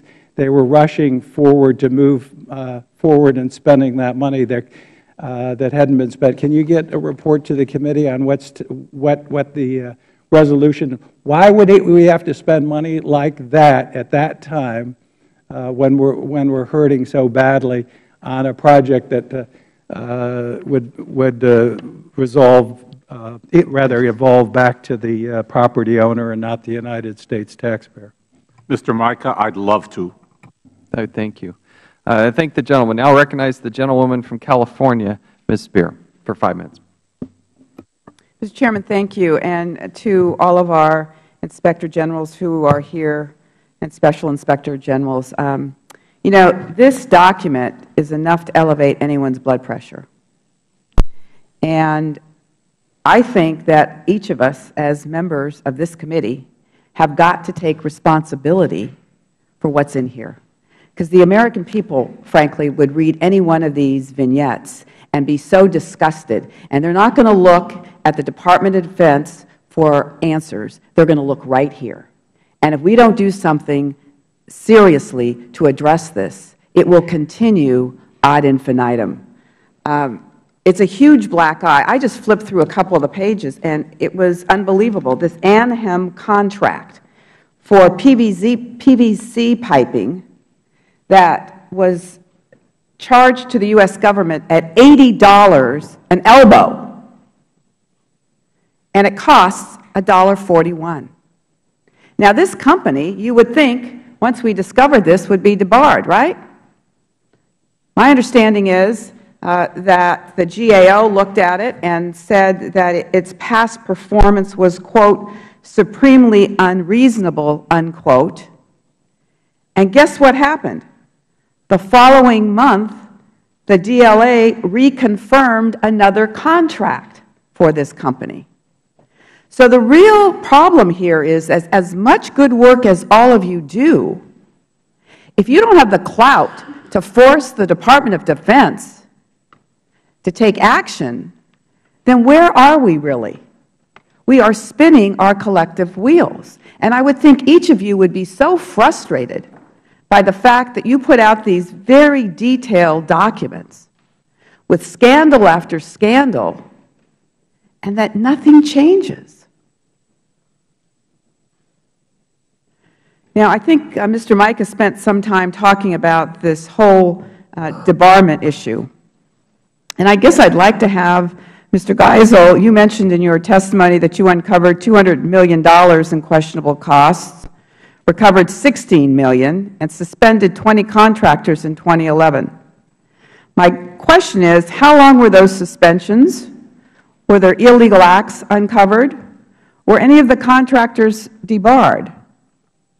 And how many of those contractors have been debarred in the last 5 years? At some point, every one of us has got to take responsibility for the fact that people can continue to rip off our taxpayers, whether they're defense contractors here in the United States or in foreign countries, and we continue to let them rip us off. Mr. Geisel. Thank you very much. Actually, the Department has gotten some religion, I think, thanks to us. From 2008 to 2010, there were 2 debarments. From FY11 to the present, there were 81 suspensions and debarments. My understanding But a suspension is not a debarment. Well, I was just coming to that. I think that it's all a matter of time. I don't know of any instance where a company that has been suspended has not been debarred or in some other ways closed down, but I will get you that for the record. Would any of the others of you like to comment on the lack of responsiveness by the Department of Defense? Ambassador Moorfield. Yes, thank you, Madam Congresswoman. I was just referring to our written statement for the record, and our Defense Criminal Investigative Service, their work resulted in, this includes Iraq and Afghanistan, 216 debarments and 307 suspensions of DoD contractors, subcontractors, and contracting personnel. But what is that as a percentage of the number of contractors? Ma'am, I don't know the answer. I can try and get it to you. Representative, if I could interject, by the time we get into suspension and debarment, you know, we've lost the money. We face a situation, I mean, this is just one arrow in our quiver, and it's not a very effective one.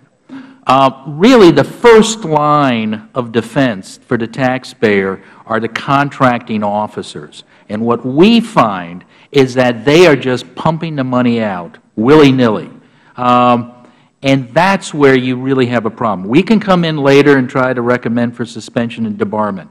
But we just had a case, and I don't know if I was quoted as saying the taxpayer just got mugged.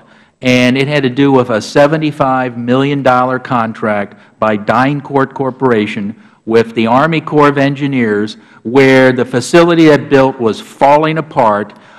It didn't meet specs. It was a total disaster. We couldn't find a justification for the Army paying it. And not only did they pay it, they then waived any of our abilities to collect on it or to even seek remuneration. So we asked the Army Corps to explain. They came back and said, you're absolutely correct, it violated all of our internal rules, but we decided to do it anyway. So, I mean, yes, we are frustrated, and I basically was quoted as saying the taxpayer got mugged. There is no justification. But by the time we get in with our limited capabilities, the money's gone. The real people you should be bringing up here and asking questions of are those people who we oversee. You have to hold their feet to the fire. What are you doing about contracting? What are you doing about getting the best value for the dollar? I spoke to a 3-star general just the other day, and I'm not going to mention him by name, but he talked about lessons learned. He says, I've been in Haiti, I've been in Bosnia, I've been around. We write great lessons learned reports. Problem is we don't apply any of them. That's right. And we went to Afghanistan, Madam, he said we didn't apply any of them. So all we learned in that report was ignored. And that's because what is the motivation? The people running those CERT programs was to stop Afghans from shooting our soldiers. That's what it comes down to. You know, we want to win their hearts and minds so they stop shooting at our boys and girls. So they didn't care if they built the bridge right. Their objective was to protect our soldiers. And unfortunately, everyone gets promoted and everyone gets their bonuses based on pumping the money out. And if you talk to any of the contracting officers, and I'm certain my colleagues have done too, they will admit that. Thank you for your candor. Thank the gentleman. We'll now recognize The gentleman from North Carolina, Mr. Meadows, for 5 minutes. Thank you, Mr. Chairman, and thank you for your testimony. I must confess that as an American taxpayer and going back to my district this last couple of weeks, to hear this kind of testimony is just sickening. You know, if we can't change the way that we do business, we have no business doing business. And I appreciate your efforts in trying to highlight that. I want to pick up a little bit on what you said, Mr. Sopko. You know, you said we don't have any arrows in our quiver. And you mentioned earlier about contracting and the issues with contracting, and then went further to talk about motivation. You know, what specific bipartisan initiatives can we address to hopefully address this problem where we get to the people that are underneath you before the money is gone? Well, I appreciate that request. I think the 7 questions I put in here in December, these are simple questions that should be required in every appropriations bill, and every appropriations bill should have those. You got to answer them in the affirmative. Did it meet our objectives? Did this contract, was it coordinated? The same issues that I raised are the same issues in Iraq, but you got to put it in the appropriations language. The other thing is you need to incentivize doing good. So the whole personnel system is upside down here. So what you're saying is not giving bonuses and raises and promotions that are not based on a performance matrix. Well, a proper performance matrix. There is a performance matrix. You mean just showing up? That is shove the money out the door. Yeah. All right. So well, let me go a little bit further, because you mentioned poor quality earlier, and about these, the motivation is just to spend the money and get it out there to provide, I guess, protection for our men and women serving over there, and they didn't care whether they got it built. But you've, in your testimony, you talk about poor quality service as being a major problem in Afghanistan, and that basically we're looking at infrastructure that we're having to pay for twice. And your group right now, or I think it's conducting, what, 17 inspections of U.S.-funded projects, you know, to ensure that the contracts are, those requirements are being met. You know, if we find out that they're not being met, what do? Pay for it again? I mean, what's the answer? Congressman, that's the frustration. We found a contract where there was an abysmal performance. We brought it to the attention of the Army Corps of Engineers, and they said, you know, you're right, but we paid it anyway. That was the answer.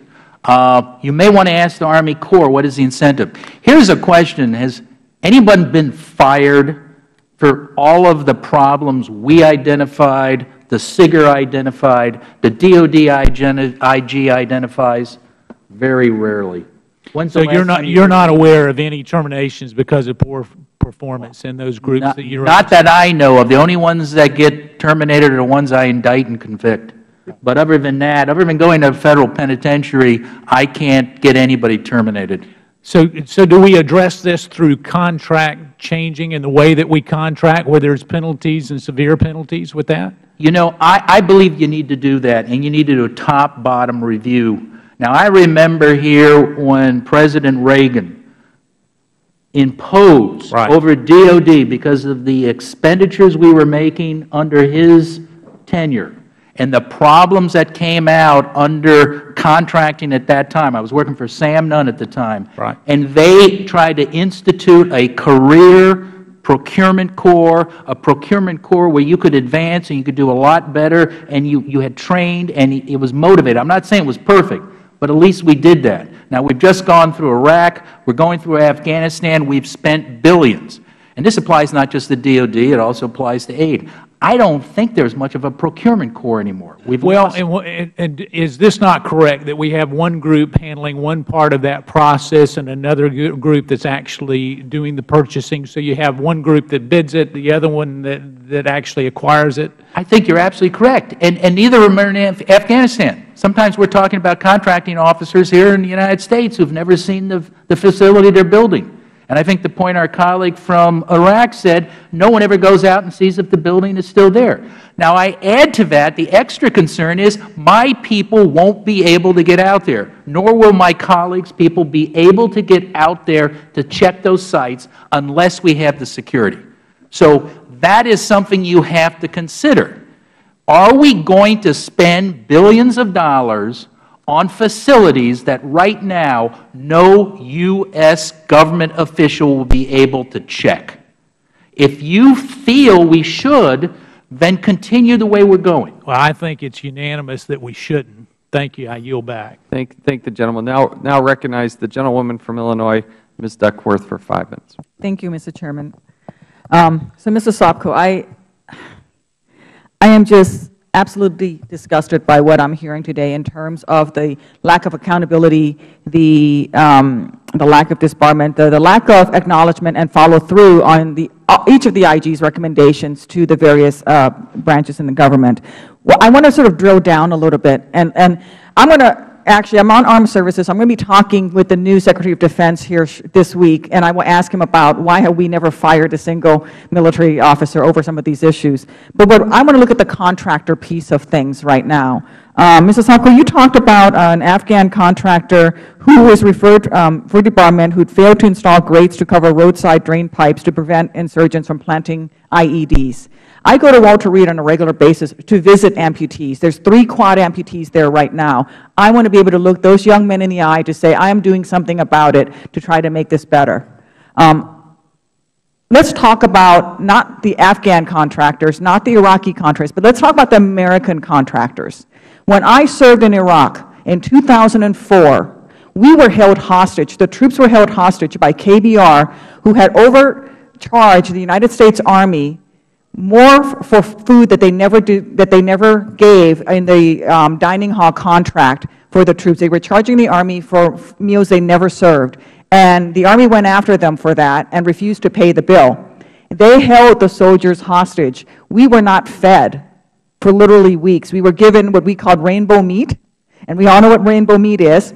And we were not fed. They held the troops hostage, just like DynCorp held the Corps of Engineers hostage and mugged the taxpayers. Why can't we go after the U.S. contractors? How many times cumulatively in Afghanistan and in Iraq, Mr. Cooksey, Mr. Sopko, if you could both answer this, has KBR, for example, or DynCorp been recommended for suspension or debarment? Do we not have an accumulation of all of the cases against them? Because why are we still paying KBR money to do this when they have time and time and time and time again gypped the taxpayers? Representative, I can start to respond, and I'll let some of my colleagues join. I can't speak for the individual, for a contractor, KBR or DynCorp or whatever company, on why they haven't happened on disbarment. I can just tell you we got a particular problem which General Carroll referred to in Afghanistan, and that is we instituted a policy of Afghan first.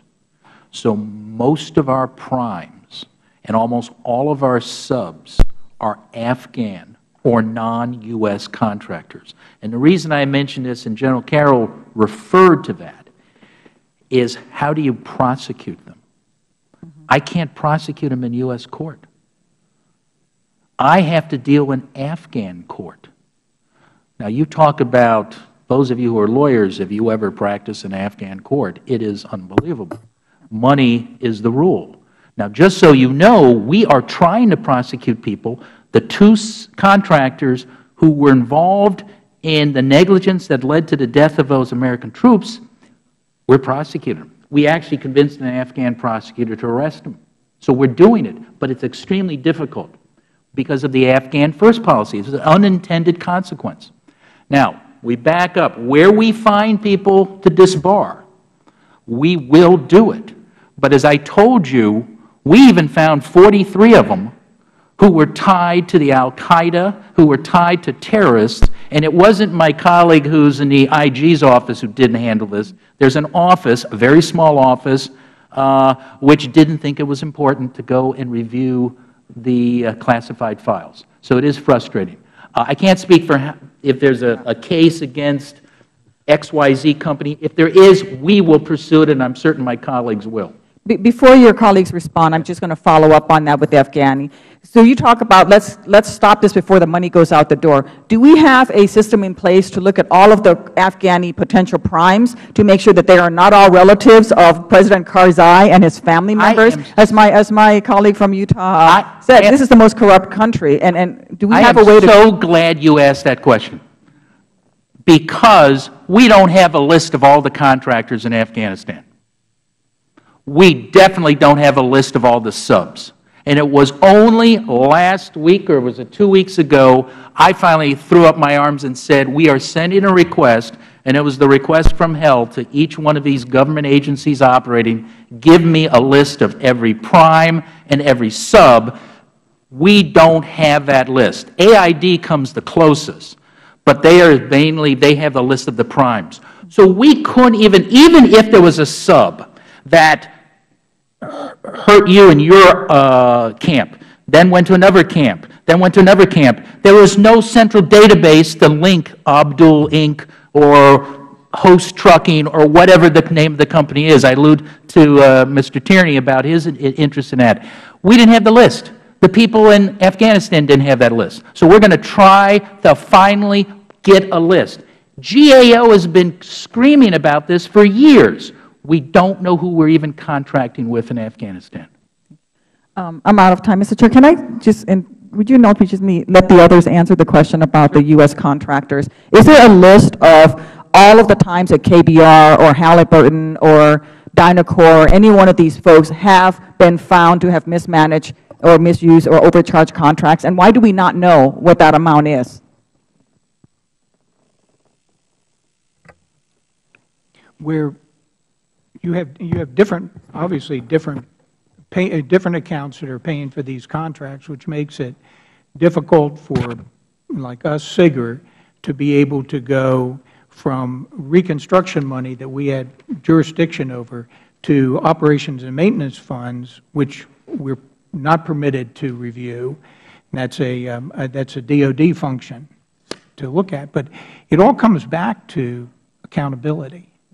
Contracting officers, accountability. If you wanted to have a hearing here and find out who was accountable for the wasteful spending in Iraq, Afghanistan, you couldn't call a witness up here, hold anyone accountable. We have projects where $40, $50 million was wasted, and there were 12, 13, 14 contracting officers serving on a project. We couldn't even find all the contracting officers. I think we need to move on given the time, but certainly if we could get back to this committee and to Representative Duckworth, that would be most appropriate. Now I recognize the gentleman from Michigan, Mr. Walberg, for 5 minutes. Thank you, Mr. Chairman. And I appreciate this hearing more than I thought I ever would, though I came primed for this after hearing some reports from a constituent last week who has a product that allegedly works very well in allowing more of our military to remain safe, and could not even get a hearing from the procurement process unless he would hire a lobby firm of generals that would require $1 million on an annual basis, and what he would get for that would be access to the people to look at this product that military personnel, when they receive it and now request it, and commanders in the field request it, and he supplies it them free of charge, does impact their longevity in this life. So I came a bit primed for this, but I would certainly recommend that we follow Mr. Sopko's advice of getting to the people that they work with and ask these questions of them as well. We sit here trying to justify and improve the issue of direct financial aid to Afghanistan and Iraq, and asking questions about that on an issue that I certainly was very supportive of going after Osama bin Laden and going after Saddam Hussein.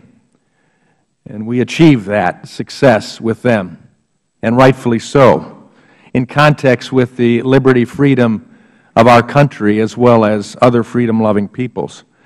I continued in support of these efforts due to the fact of an intention to honor the sacrifice of our troops and their families who put themselves in harm's way and to serve with distinction and sacrifice, like our colleague, Ms. Duckworth, Duncan Hunter, and others who we gratefully honor for their service.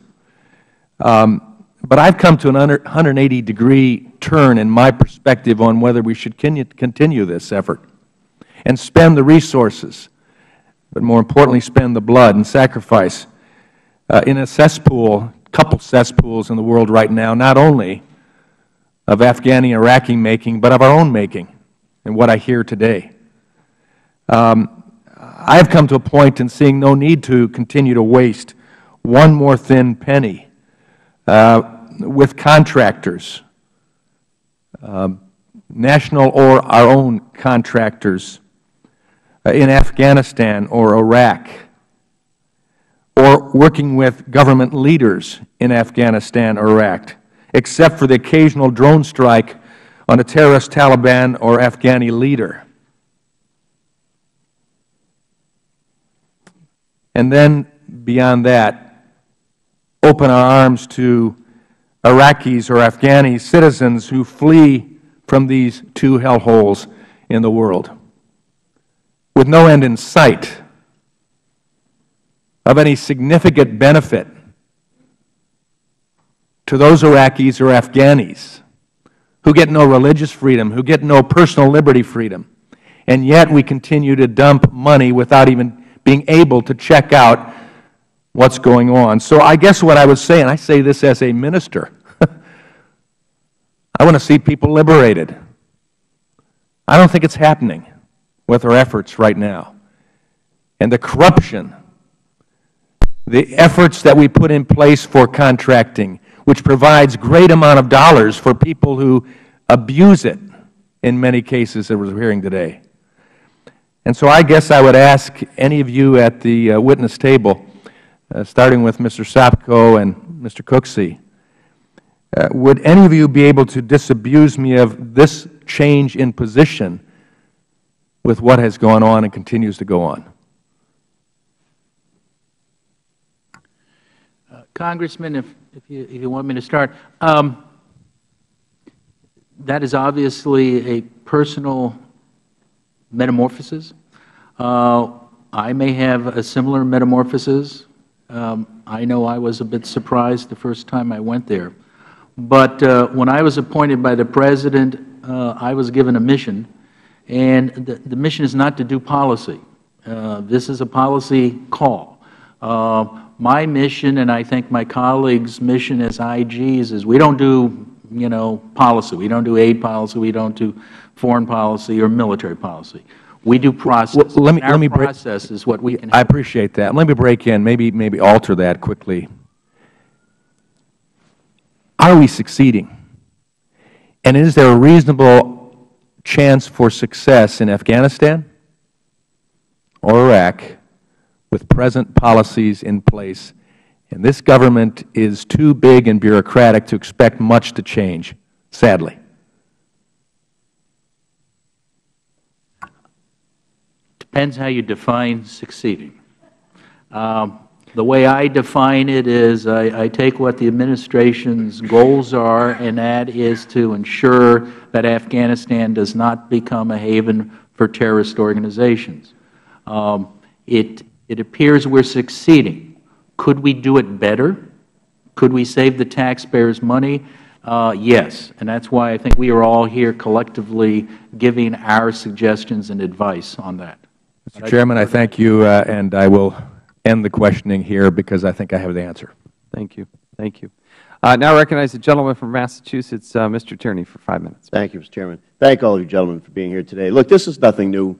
One of my predecessors who sat in my district seat back in the 1980s was discovering $600 hammers that were being purchased by the military on that. So this is an ongoing situation, and one that this committee in particular, our subcommittee, Mr. Chaffetz, and before him, Mr. Flake and I, have been addressing every time we go. And Mr. Waxman was doing it before Mr. Eisner was doing it. The fact of the matter is that we're not really discussing just aid. We're talking about military contracting as well, how the Department of Defense probably the worst bureaucracy in existence, one that has not passed an audit, while we demand every other department in this country, and we go around, and I hope these hearings disabuse people of this notion that you can't cut the military budget because otherwise you're weak on defense. What total nonsense. Anybody listening to this here today, anybody looking at a myriad of reports we've had, and we've had them when I was chair before Jason was, where people come in here across the board from Cato Institutions to the Center for American Progress telling us that waste and fraud and abuse is in the military budget. All right. And now we took around the Stimson Center report that just came out, funded by Peter G. Peters. He's not a raving liberal by any stretch of the imagination, done by former generals and admirals and other policy experts, indicating there's about $400 billion worth of efficiency losses in the Department of Defense. And we're talking about that just here today. That's not, we all revere our troops. We all respect that they're there, but they're not being well served. They're not being well served. When this kind of nonsense is going on, when we have a trucking contract, the report that Mr. Flake and I did on Warlords, Inc., indicating we had 8 trucking contractors, none of them who ever owned a truck or a driver, but all who had pretty good relations with some of the people in the Afghan government. And they were the ones who were responsible for security, so rather than have security and rather than us face the tough policy question of are we going to put our troops out there to secure those supply lines, they're paying off warlords, in some instances Taliban, with money that's then used against our troops. If you go on down the line, Mr. Chaffetz and I have looked at the food contracts of overbilling of $750 billion. We've looked at the oil contracts. We've looked right across the board, time and time again. It all comes back to, A, we don't hold anybody accountable and disbar them permanently and get them out of the way. On the front end, we're not contracting properly. We don't have insight into the subcontracts and the subcontracts, and we're not making the decisions on that basis. So we have a problem whether we contract it and have partners and do it that way or whether we try to do it directly, and the problems of whether or not the very departments and the governments that we're directly funding are capable of spending the money on that basis. We've got some serious issues, and I trust that the subcommittee with Mr. Chaffetz are going to start looking at these very issues that we have here, starting with the contracting officers and on that basis.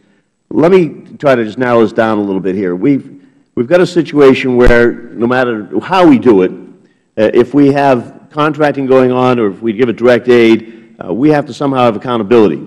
As we pull our troops out of Afghanistan, how are we going to accomplish that in a safe way for the people that we expect to go over there and inspect these projects on that?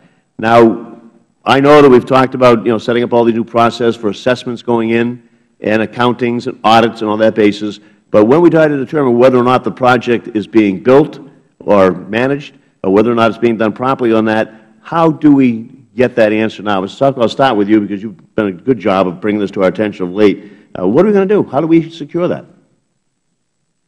Yeah. Mr. Tierney, as I mentioned, I'm a former prosecutor, and I've been a Hill investigator for quite a few years.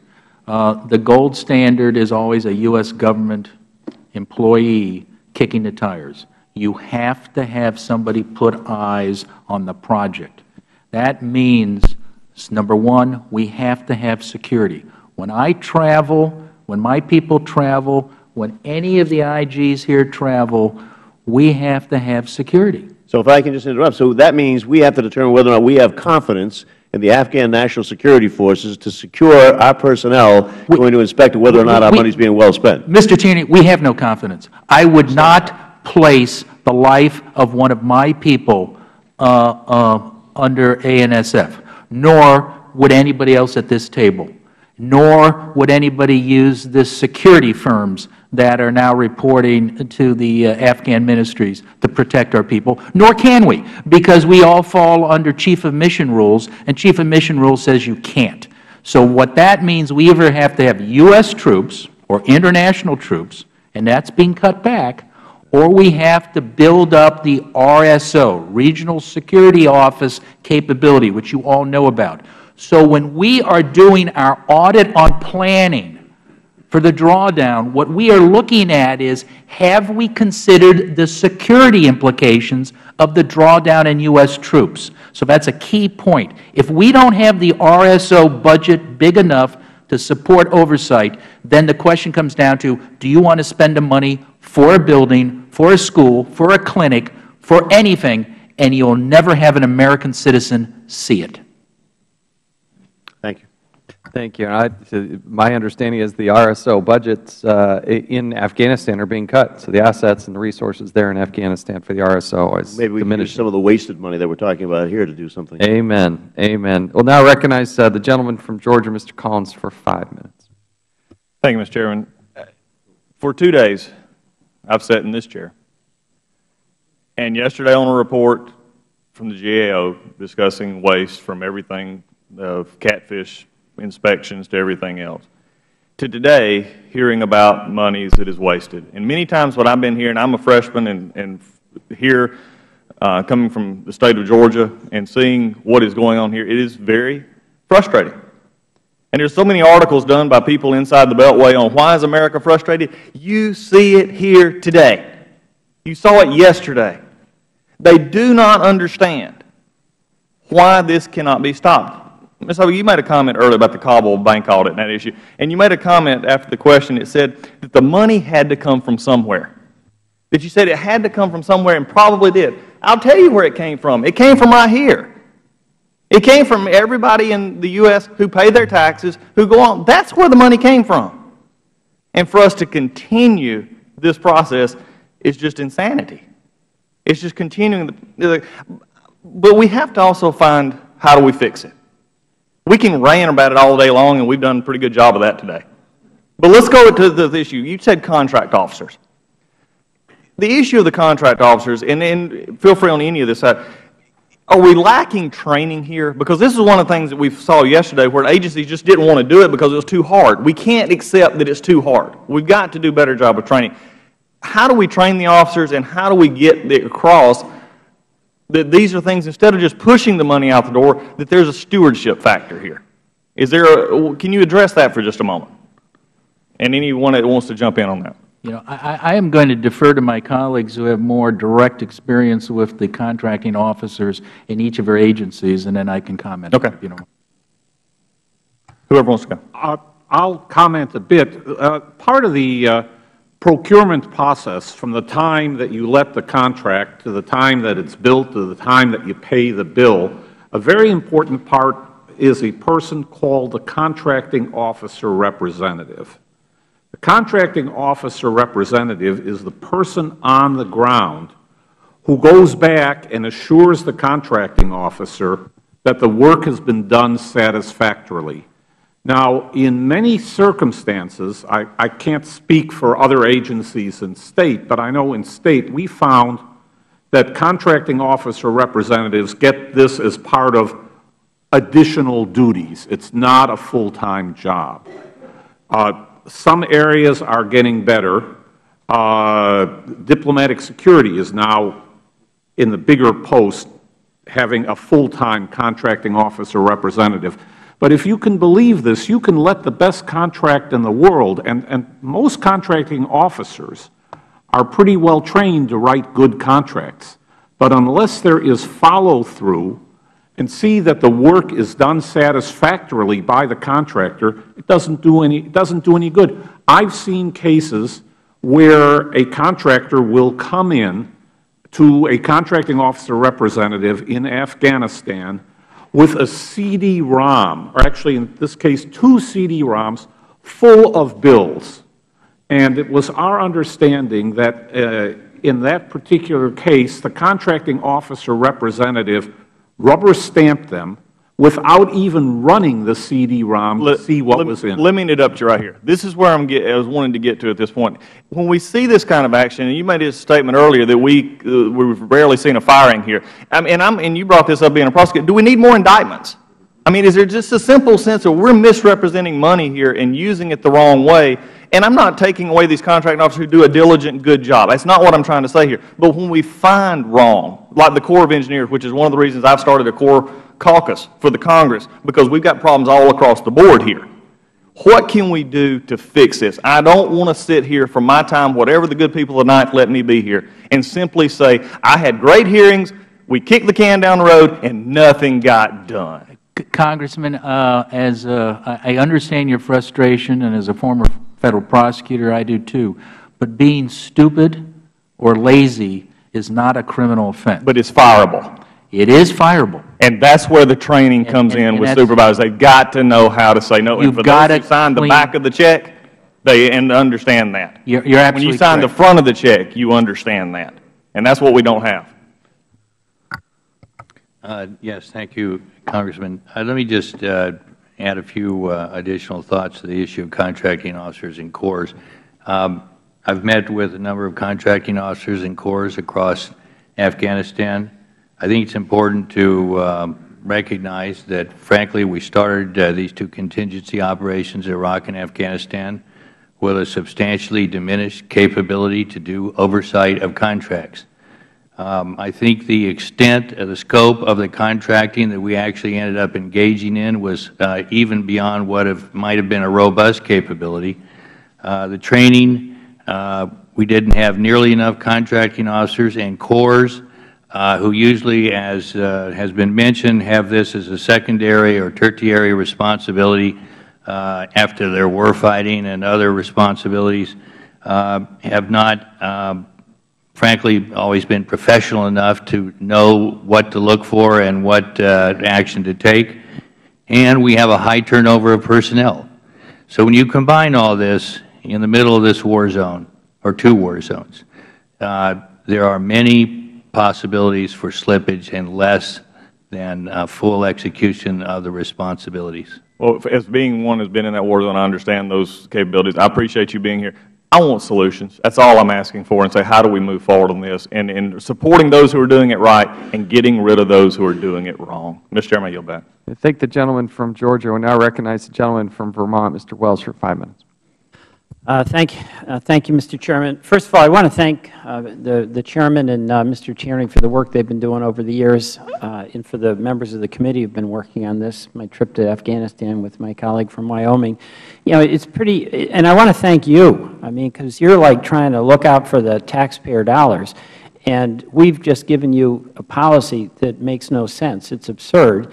And bottom line, it's time to pull the plug. I mean, we don't trust the Afghans. The Afghans don't trust us. If we're out there and have to do the basic, put eyes on the project, you're going to get killed. You know, our soldiers are getting killed by Afghan soldiers. So there's a certain point where the best of intentions make no sense, because on a practical level, it can't be implemented. And that's not your fault. That's our fault. That's the Commander-in-Chief, and it's the Congress of the United States. It's giving a pretty dumb policy for execution to people like Tammy Duckworth, who just went out there and did whatever had to be done and paid whatever price had to be done. And I'm pretty appalled by it. And I think the fundamental question for us is it's time to pull the plug on this operation. It just doesn't make any sense, no matter how much oversight we have done. But I do thank you. And your predecessor, Mr. Bowen, I mean, it's kind of a voice of integrity and accountability in a swamp. So thank you for – I'll get to you in just a second. But I do want to ask let you make a comment and ask one question and then yield to my friend Mr. Tierney. Mr. Sopko, we've got a lot of NGOs that are doing good work, and they're doing the work in Afghanistan.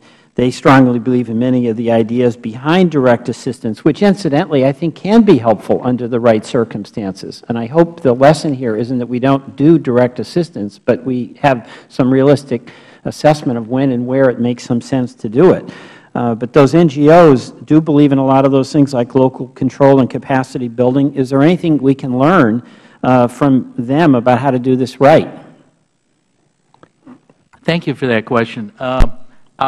I actually met with a number of small NGOs just a week or two ago, and I was really impressed with how they operate, and for two reasons. Number one, they've been on the ground.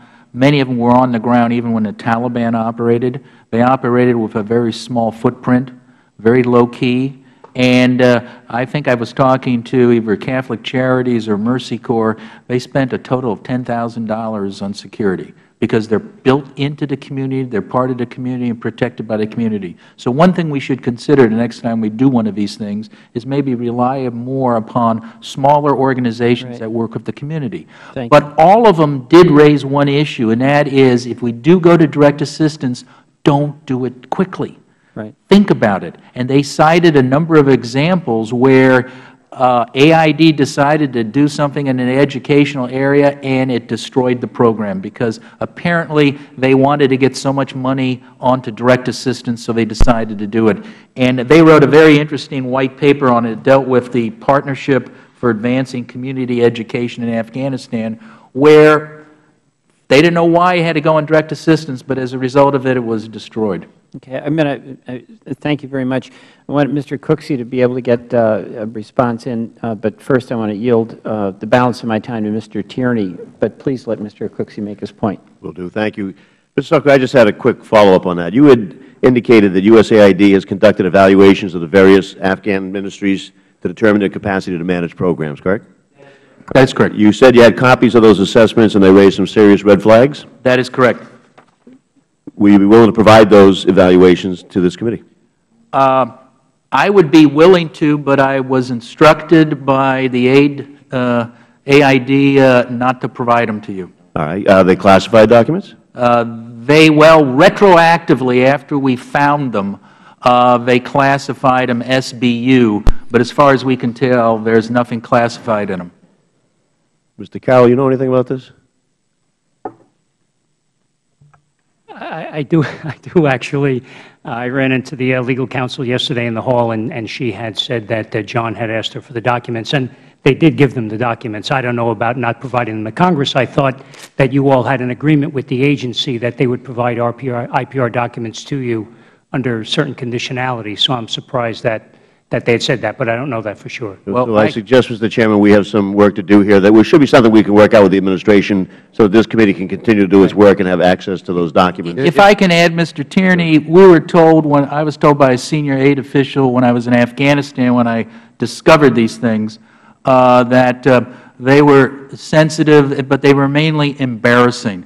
So they were going to let the Afghan ministries redact them before they gave them to me. And I went through the roof. I told them if the documents weren't on my desk by the time the wheels landed, I would be sending a letter to Congress and the administrator on this. They also then told me that that was the type of redaction that was being done by a nameless, faceless Afghan bureaucrat before they turned them over to you. Yeah, well, unfortunately, this is not an uncommon practice, and embarrassment isn't one of the criteria for classification. So, Mr. Chairman, I assume we'll work together on that. Absolutely. And I have an obligation to Mr. Welch to recognize Mr. Cooksey for his comment, if the Chair will allow. Yes. Thank you. Yes. Just brief, if you could, please. Just one thing I wanted to comment on, because Mr. Collins brought this up, Mr. Welch brought this up, as to what the committee should do going forward. And at a hearing about 4 years ago, Senator Lieberman asked a very similar question. And one thing that would be helpful is for the committee to step back and take a broad look at how our foreign aid is managed overseas in stabilization and reconstruction projects. Everything here we talk about is all very ad hoc, and you really need to have an integrated, well-planned operation. Now, in response to Senator Lieberman and other questions, we've prepared several proposals for them. We've got one included in the latest report that we believe would respond to the questions that you've asked here and have been asked in a number of the other oversight committees. But it would be major change. It's a heavy lift. But you've got. I personally, I really think you've got to step back from what this little contracting officer is doing, what this is doing, and really set the tone for the future of what we're going to do next year. Thank you. I thank you. Thanks, John. We now recognize the gentleman from South Carolina, Mr. Gowdy, for 5 minutes. Thank you, Mr. Chairman. I was going to ask this panel of witnesses, Mr. Chairman, whether or not we give financial aid to countries that have codified religious persecution through blasphemy laws, and if so, why we do that. And I was going to ask, Mr. Chairman, this panel of witnesses whether or not we give aid to countries that deny access to education or court systems on the basis of gender, and if so, why this great democracy would give aid to countries that deny women access to education or court systems. But I have been advised that perhaps this is not the best panel for me to posit those questions. So, Given your work, Mr. Chairman, on waste, fraud, and abuse, and no one in Congress has worked harder on it than you have, I would yield my time to you in hopes that perhaps in a future setting I would be able to ask my questions with respect to religious persecution and denying women access to education. I yield to the Chairman. Thank the gentleman. Absolutely. This is something the committee and the subcommittee will be pursuing. It is a panel that we need to establish, these being essentially the auditors, but your passion and commitment to this issue is admirable, and we will absolutely be pursuing that in future committee hearings. With that said, let me go back to this, what Mr. Welch and Mr. Tierney brought up. I'm not understanding, Mr. Carroll, have you seen these assessments of these different agencies? As a matter of fact, Chairman, we're in the process of doing a global assessment, not specific to Afghanistan. Well, you mentioned that they would, with conditions, be given to the United States Congress. Why would there be conditions? No, well, what I was talking about was I thought that the agency had an agreement with the committee that the committee would come to AID or to some reading room kind of arrangement. No, that's not the way the United States Congress works. You're not going to tell me what assigned time I can come down to USAID and have a look around with somebody watching me what I look at. You have these reports, do you or do you not? The unredacted, unchanged previous reports. I can certainly get them. We don't have them per se. You have not seen them? You personally, you have not seen them? No, personally I have not seen them, no. Has your group seen them? Is there somebody within your group that has seen them? Yes. But you are aware that they are there? Oh, yes, absolutely, right. What prohibits you Nothing. From getting those reports? Nothing. So you can get them today if you ask for them? I could. And you could deliver them to the United States Congress, to my office today? That's my responsibility. Is that something that you can do by the end of this day? Yes. You have the authority. You have the opportunity. You know that they're there. Will you deliver them to my office by the end of the day? I will. Thank you. I would hope that these would be, we would see the copy that has not been edited by somebody who finds them to be terribly embarrassing. We wouldn't accept redacted copies. Mr. Chairman, I can add, we also have the copies. We are reviewing them, and we are happy to give them to you, and they're not redacted. And that will happen by the end of this day? Well, why don't you have him do it by the end of the day? I can give them to you if you don't get them by the end of the day. And let's clarify that they are rather extensive. Let's clarify that they should come to the committee, not my personal office, so that